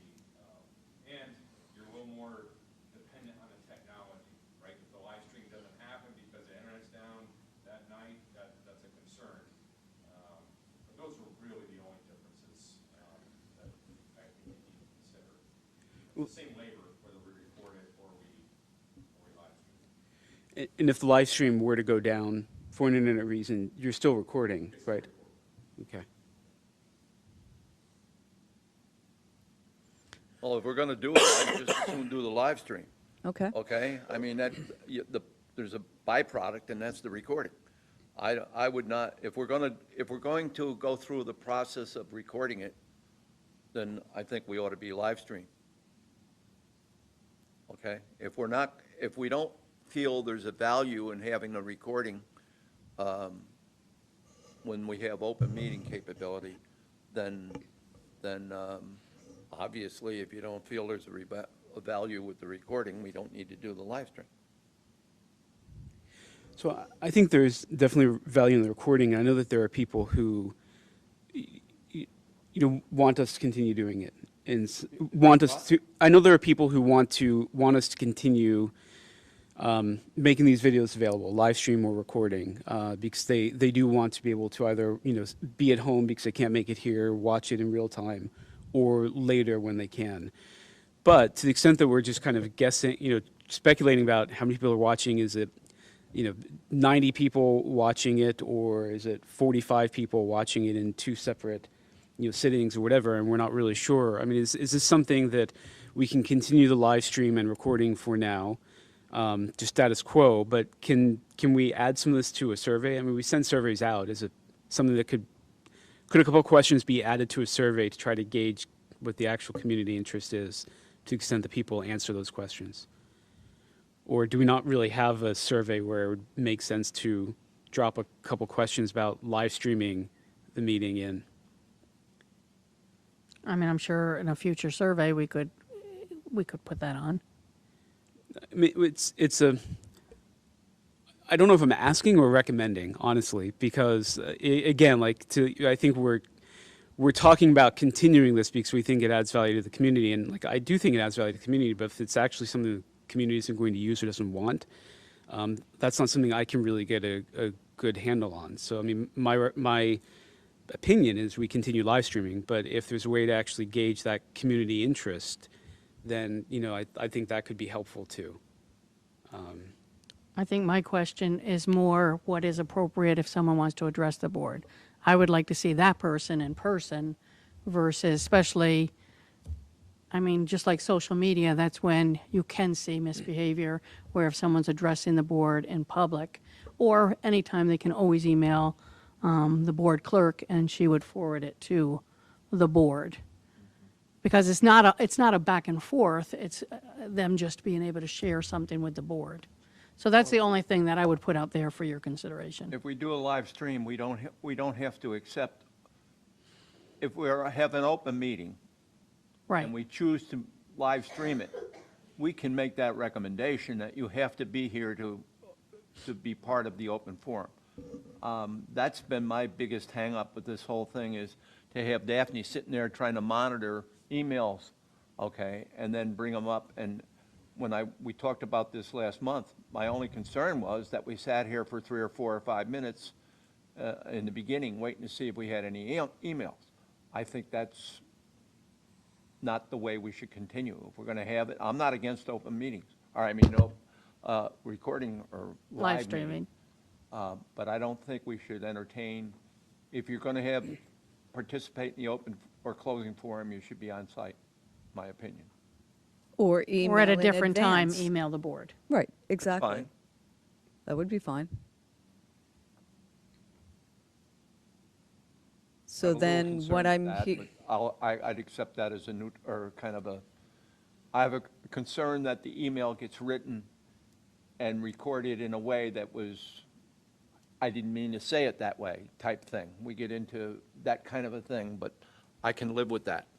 I just think that if you want to discuss an item, you ought to be here and present that item for discussion in the open forum. But we don't necessarily discuss those items anyway. We just take them as input, so. and that's something definitely that we could put on the agenda, you know, that for, under open forum, that you must be present, or email in advance. So then what I'm hearing then is we're in agreement to continue with the live stream, and then the open Well, forum. Jay said he wasn't making a recommendation, and I'm not making a recommendation, so I know what, I'm not sure what you're hearing. You're Well, hearing a lot of discussion, but no recommendations. I think, Where do we I don't go want from here? Scott doing it. I'm sorry? I don't want Scott doing it. Okay, And that's the way I felt, too. okay. and I would like to, honestly, I don't remember what I said about not making a recommendation. I said it, but it's just, you know, barely remember breakfast, so I apologize. I would like to continue the live stream, but, you know, whatever the consensus of the board is, of course. I think, I thought what I said, no recommendation, was, you know, do we include in a survey or not? I meant the question of community in a survey or not. You know, thinking more, you know, should we, posing it as a question, not a recommendation, you know, is that a way to get some understanding of what the community interest is to inform our decision in the future? So, I mean, to your point, yeah, we could reevaluate this annually. We could reevaluate every month. I mean, that would No. be painful. But, I mean, in theory, we could bring it up whenever we want. So I think there's value to having the live stream and the recording so people can see it. I just think that when we started with the pandemic and we switched over and the governor said you could have remote meetings, that we all changed our behavior and found this to be a very nice, convenient thing. But originally, open meetings where you had to come, sit down, spend your Monday night listening. Did it for years. So I'm not opposed to providing it as a service to the community if the community still wants it. I just don't think it's appropriate for us to be making Scott do it, because it was never in his job description. And the governor has said remote meetings have ended, so you got to come and sit and vote. So I think we're going back to the way we were. It would be nice to provide a service, but it was never there before. And until we can accommodate with an appropriate person doing it, I think it's a bit much to ask. So then, Tammy, could you then work out a schedule or something, or as far as who is going to do it? Would that be? I don't have a good answer for that. I mean, if there's a volunteer who wants to come do it, good. I don't think it's going to be a volunteer. I will, My point. we will be paying someone. Right.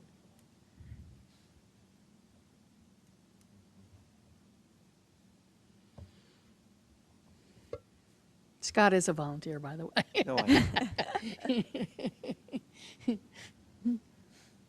So this is a want, it's not a must.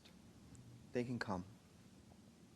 We put the whole staff through a tremendous amount of extra work, be it within the normal workday or outside the normal workday for the last year and a half.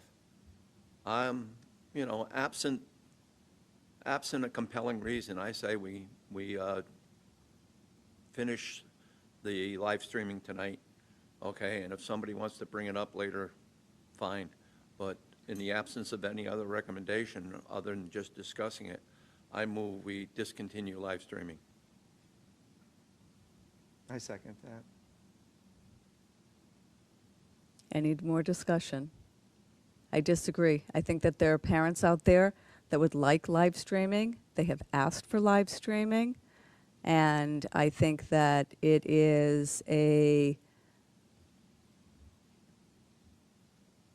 fosters engagement. I think that, Eric, to your point, our preferred is in person, and I'm very comfortable with having open forum be in person. But I think that there are needs of parents who do not have babysitters, particularly of small children. And I think that by having the live streaming, which allows them to also access it later on, it engages the community, it helps them understand what board meetings are, and so forth. The numbers do seem to suggest that people are watching them. So I would make a motion to continue with. There's a motion on the floor and a second. Clarifying question on your motion, Duncan, when you say discontinue live streaming, do you mean no recording either? Yes, Okay. I'm concerned about the impact on staff. The live streaming is, if we want to vote on a recording, then I would say let's go with the live streaming, because it's the same function. I understand, just because there was some discussion about the two separate things. I just wanted to make sure it's clear on, I understand if there's concern about staff, you mean like no live streaming recording. I just want to make sure the motion was clear that what's being proposed is, just not having a person here with the camera to. Yeah, it's the to staff record. issue. Right. It's nothing else. Absent having somebody here do it, okay? I'd be all for just putting it out. If we could do it that way, that'd be great. But we can't.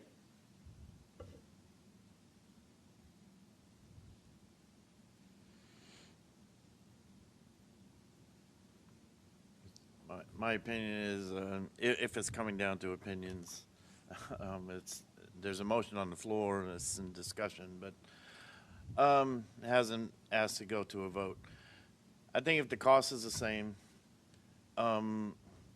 technology is there where I think it has the opportunity to impact more people than cutting it out.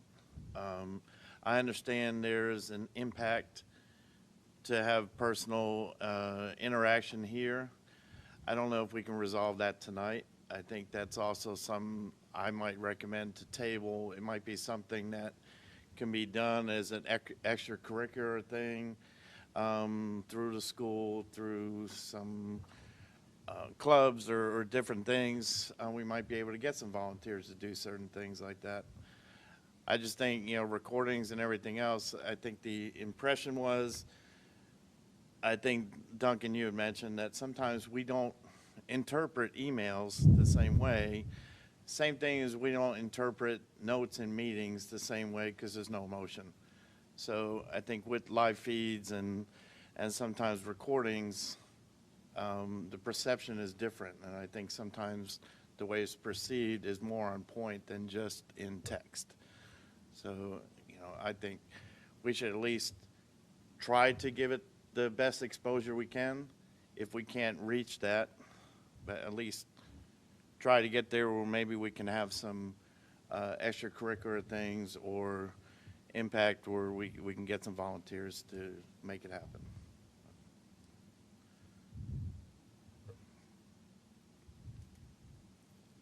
So we have a motion, we have a second to discontinue it. We've had the discussion, so now we need to vote. So we are voting to discontinue the live feed And the recording to make sure. and the recording. Right. So all in favor? Aye. All opposed? Aye. So we will continue. No. No, the agenda item is, should we continue? So I guess we have to vote to continue. This, Okay. from my perspective, we have to have an affirmative vote to continue. I'm not sure everybody would agree with that, but from my perspective, we do, based on the agenda item. So does someone want to make a motion to approve to continue the live stream? I'll make a motion that we, by next meeting, come up with a plan to where we can have some opportunity of volunteers to take the burden off of Scott. It seems like that's the main thing, is take the burden off of Scott, and it's not the main concern with what misbehavior might happen to here, from what I understood. So maybe we should have that's why I would make a motion, we work to get some volunteers or a plan in place by next Okay. meeting. I'll second that. So Duncan will second. All in favor?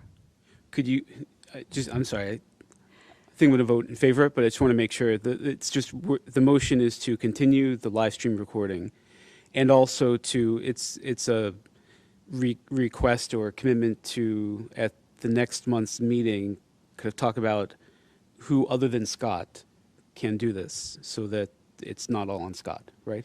That is correct. Okay, thank you. Hear that part. I heard motion to approve, come up with a plan to do the live recording, I- live feed and recording. Yeah, I think it's two pieces. Part A would be motion to continue the live stream and recording. I didn't hear that. I heard the motion was to, Motion I by have next is meeting, get a volunteer. come up with a plan to have volunteers in place so we can have the option to move forward with live Right. streaming and And if we had volunteers, then we would record it next time. Otherwise, we wouldn't be mandating.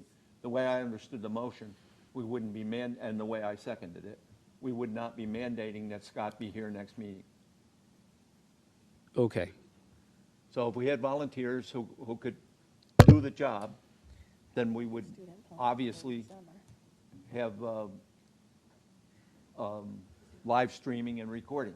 But if we didn't have a volunteer in place to do it, then we wouldn't have. with that, we have to have actionable items on how to get that plan and who's going to capture it.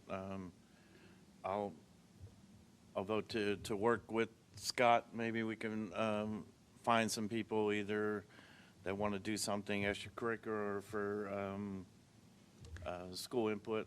I just want to caution, since it's the summer, it's not going to be easy to tap into the video club, which I think is maybe what you're suggesting. so if we're Scott, talking. would you volunteer to be here next week?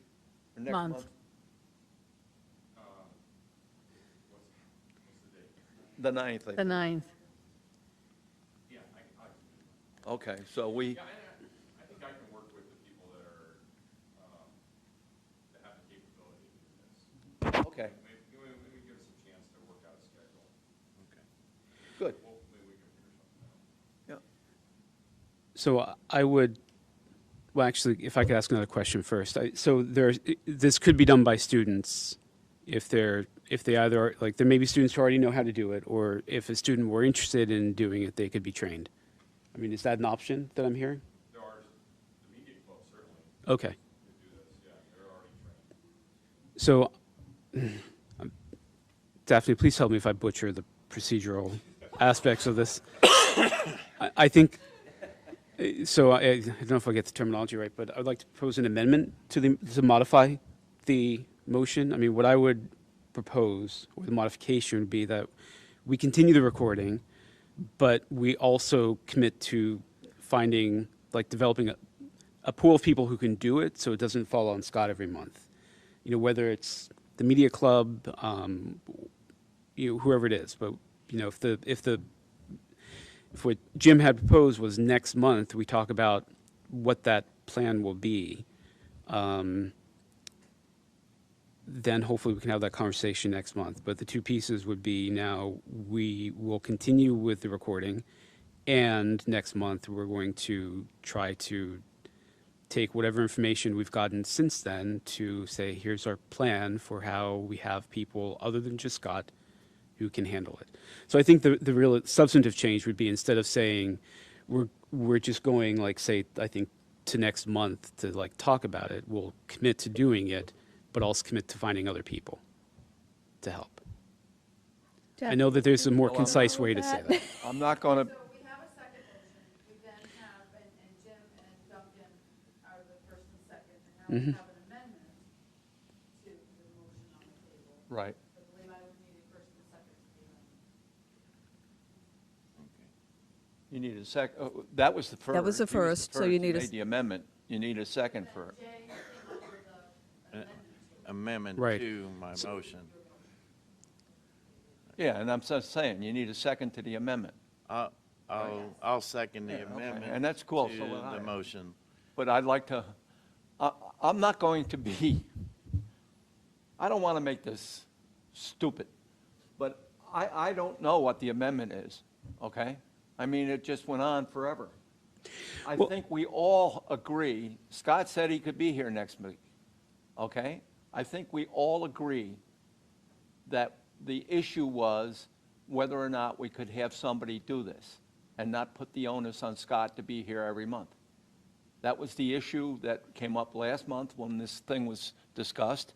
It should have been rectified, quite honestly, I think, by either having a discussion at your weekly meetings or monthly meetings or whatever with Tammy, okay, to make sure this thing was resolved, not just stuck on the agenda to leave it where it was last month. It was left in the same position it was last month. And that was that we didn't want to require a staff member to be on board here. I think Okay. the discussion before was live stream versus recording, but I No, it was hear one what and the you're same. saying with also Do having. live stream, you get recorded, you hit a button and you get recording, Okay, okay? So you had to do the live stream to get the recording. okay, so now, Well, you did, Well- theoretically, you could have recorded without doing live stream, but Right. Duncan, I think the amendment was straightforward. I think the underlying motion said we're not committing to continuing the recording. And I'm saying I'm proposing to change the motion And that that is- we will commit to continuing the recording, but we're also going to try to find other people to do that work. see, that's a problem. Maybe it's just English. We commit, the quote you just said was commit to do the recording or the live streaming, okay? And try to find people who would do it. Okay? One thing does not automatically make the other. I think, Jim, if I may, to simplify things, perhaps it's better to just remove all motions on the floor. But Scott mentioned a great thing, and I think we need that caveat in place to move forward. He mentioned that he thought it was possible to find personnel that can take this on, either through the video club, there's other people that are trained or whatever. I think our major hurdle is just to find somebody so it's not on the burden of Scott, that perhaps he can possibly do it in a pinch if he's an alternate, but we shouldn't rely on him on a primary basis. That's what I'm understanding. So if we can work with Scott and we can, by the next meeting, we can try to get some volunteers that would like to do it and then start assessing dates that they can possibly do this, then we might be able to move forward to continue this. Do you think that's possible? I think for the summer, we're just gonna have to pick a few people that will just trade off. Okay, You're not gonna get volunteers in the summer. okay. So you can probably do something with Media Club in the fall and involve the students, but I think just, if you, forgive me for just speaking openly, but if you want to approve the live streaming thing, fine, we'll figure out how to do it for the summer. But then we can have you can work out some sort of more formal plan in the fall, probably seems like the best bet to me.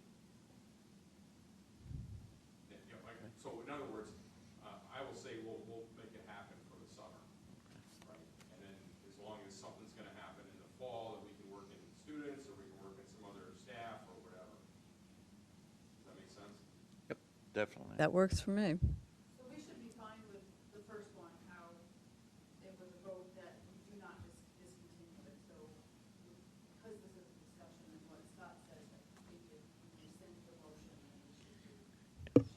I'll rescind the original motion, And I'll withdraw the amendment. Here we go. the amended motion. So we just tabled it? No, Okay. Reminders, so, okay, so moving right along, we have reminders. We have the August 9th, next month's business meeting, and we also have August 30th, Board Leadership Development Meeting. For 6.1, input items for discussion at future meetings. Does anyone have any topics that they would like to discuss for future meetings? Yes, Duncan? With the understanding that nobody will throw a tomato at me, Maybe. we have a schedule, a calendar that's been adopted with the board meetings for the coming year. I'm really serious about this, so please don't get upset with me, but are we talking about, Scott, putting a plan together for the monthly board meeting or for every time the board meets? I don't mean in workshops, but we have, during budget season, we have multiple meetings. During this past 3 months, we've had additional board meetings that weren't quote-unquote the monthly board meeting. What are we talking about in terms of live feed? And I think that has to go into the plan that's presented. I would suggest that and this is a suggestion, and everybody can tell me, make it a motion if you want, but for August, we have one meeting scheduled right now. If for some reason we schedule another one, I don't think we should have to have the live stream for that. I think we could do it for just business meetings. What do people think about that? I think so. The August 30th is you said the board leadership That's the development, right? workshop. And, Right. Okay. There might be a Well, I'll couple make a personnel motion that items. the consideration for live streaming be the monthly board meeting as on the calendar at the moment.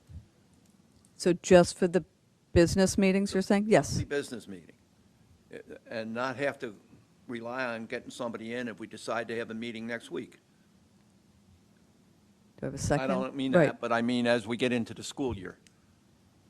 Do we need a motion for it, or can we just have it as So discussion?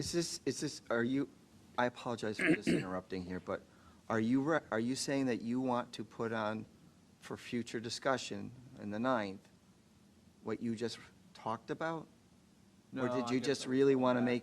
did you really want to make a motion to go back to this? Because I think we need to wait and, Yeah, I'm just saying, for the planning purposes that Scott just outlined, we're talking about the monthly business meeting, not additional meetings that might occur. That's So all. 12 times, one a month. Say again? 12 times, one a month well, for the regular. Yeah. The Well, I- regular monthly meeting. We have- I think, though, that we can do this on a case-by-case basis. Most months, we have one business meeting. That's easy. Some months, maybe we have two because there's a budget meeting, and we may decide, it makes sense for a budget meeting that we want to have that recorded also. But there may be others, like on the 30th, there might be business items, but what I'm hearing is that it's most likely just leadership development, just a workshop, and maybe there will have to be some business at the end. I mean, if that's the case, then I would think, we're not going to record or live stream the workshop, the leadership development meeting, right? That's not normally done. Am I remembering correctly? We don't record them. They are open meetings. So, but they don't need to be Any meeting recorded. we have has to be open. And all I was Right. trying to do was say, what are we trying to do here?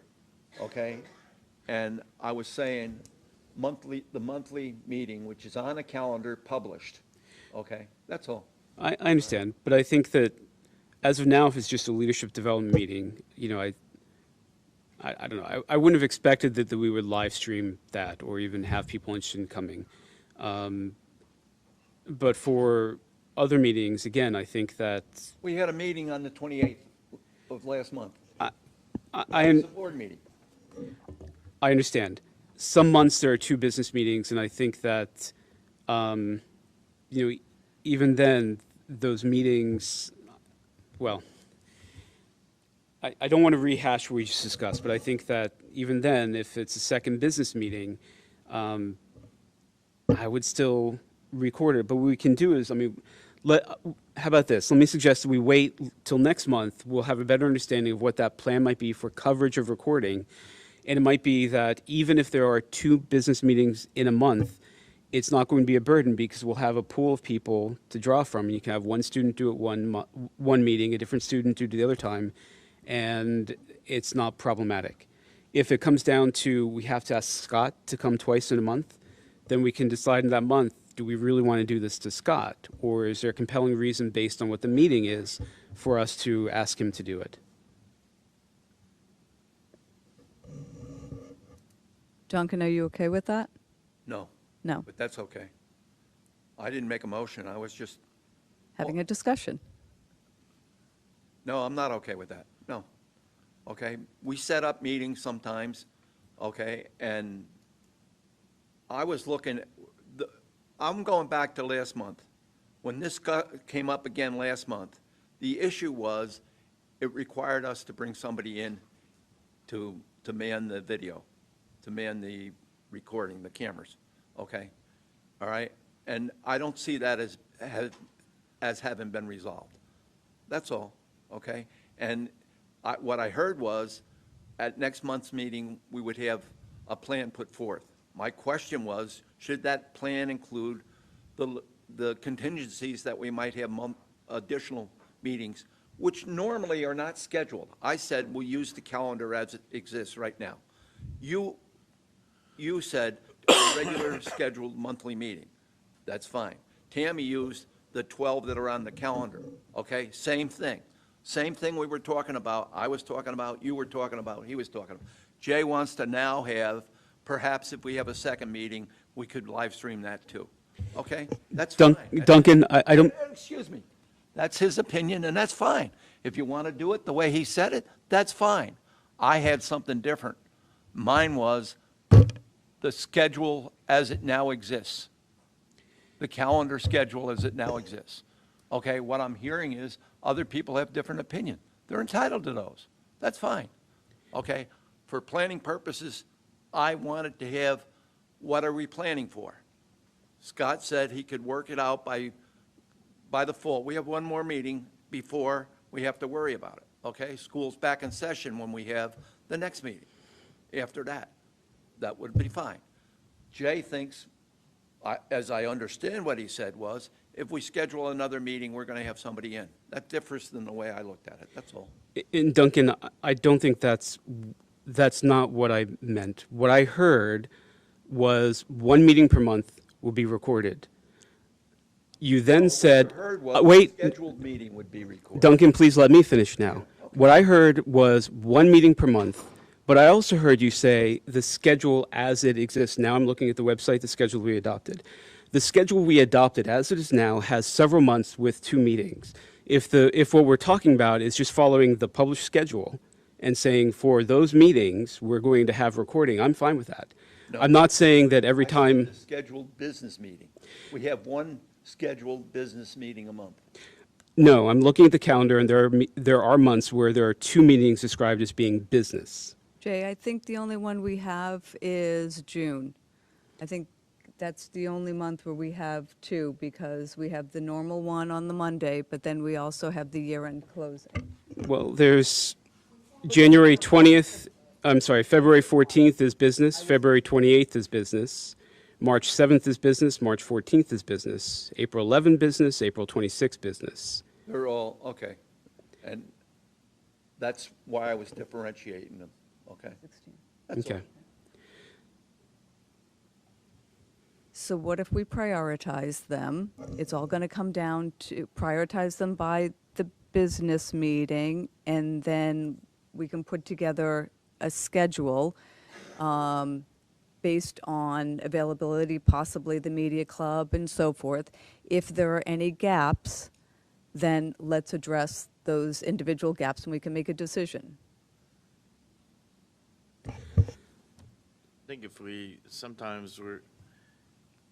have the meeting and say, for instance, something happens and Scott can't make it and the person that's scheduled to be here isn't here, you can hold the meeting anyway. Yeah. Right. So it's not going to happen. So I think sometimes we're worried about handcuffing ourselves, and it needs to be free to where if you have the ability to tape it, tape it. If it's plausible and easy and you know, somebody's volunteering, then that's fine. If it's something that can be advantage to the community, not a workshop, something else. But if something falls through the hoops and somebody's not here, you still have to carry the meeting. So you can't say you can't have a meeting if it's not going to be live streamed. So we just have to be careful not to handcuff ourselves. I understand we want to try to, the intent is to try to give the best, how do we say, plate for the community. But if it can't work each time, then our intent is good. So I think we just move forward with that. And, you know, we do the best we can, you know, instead of trying to force it to happen every single time. Okay. Does That's anyone, just a discussion, you know? does anyone else have any discussion points for the future? Okay, open forum. The 15-minute open forum is the time the board sets aside to hear comments from the public. This is an opportunity for residents to voice general concerns or complaints, especially about items on the agenda. However, this is not the time to register complaints about specific individuals or about items that should be addressed confidentially through the proper channels. Okay? So if someone would like to make a motion to adjourn the meeting? Any discussion? All in favor? Aye. Aye. Jim? You have to vote I to adjourn. didn't know you had to raise your hand. Thank you, everyone. Thank you.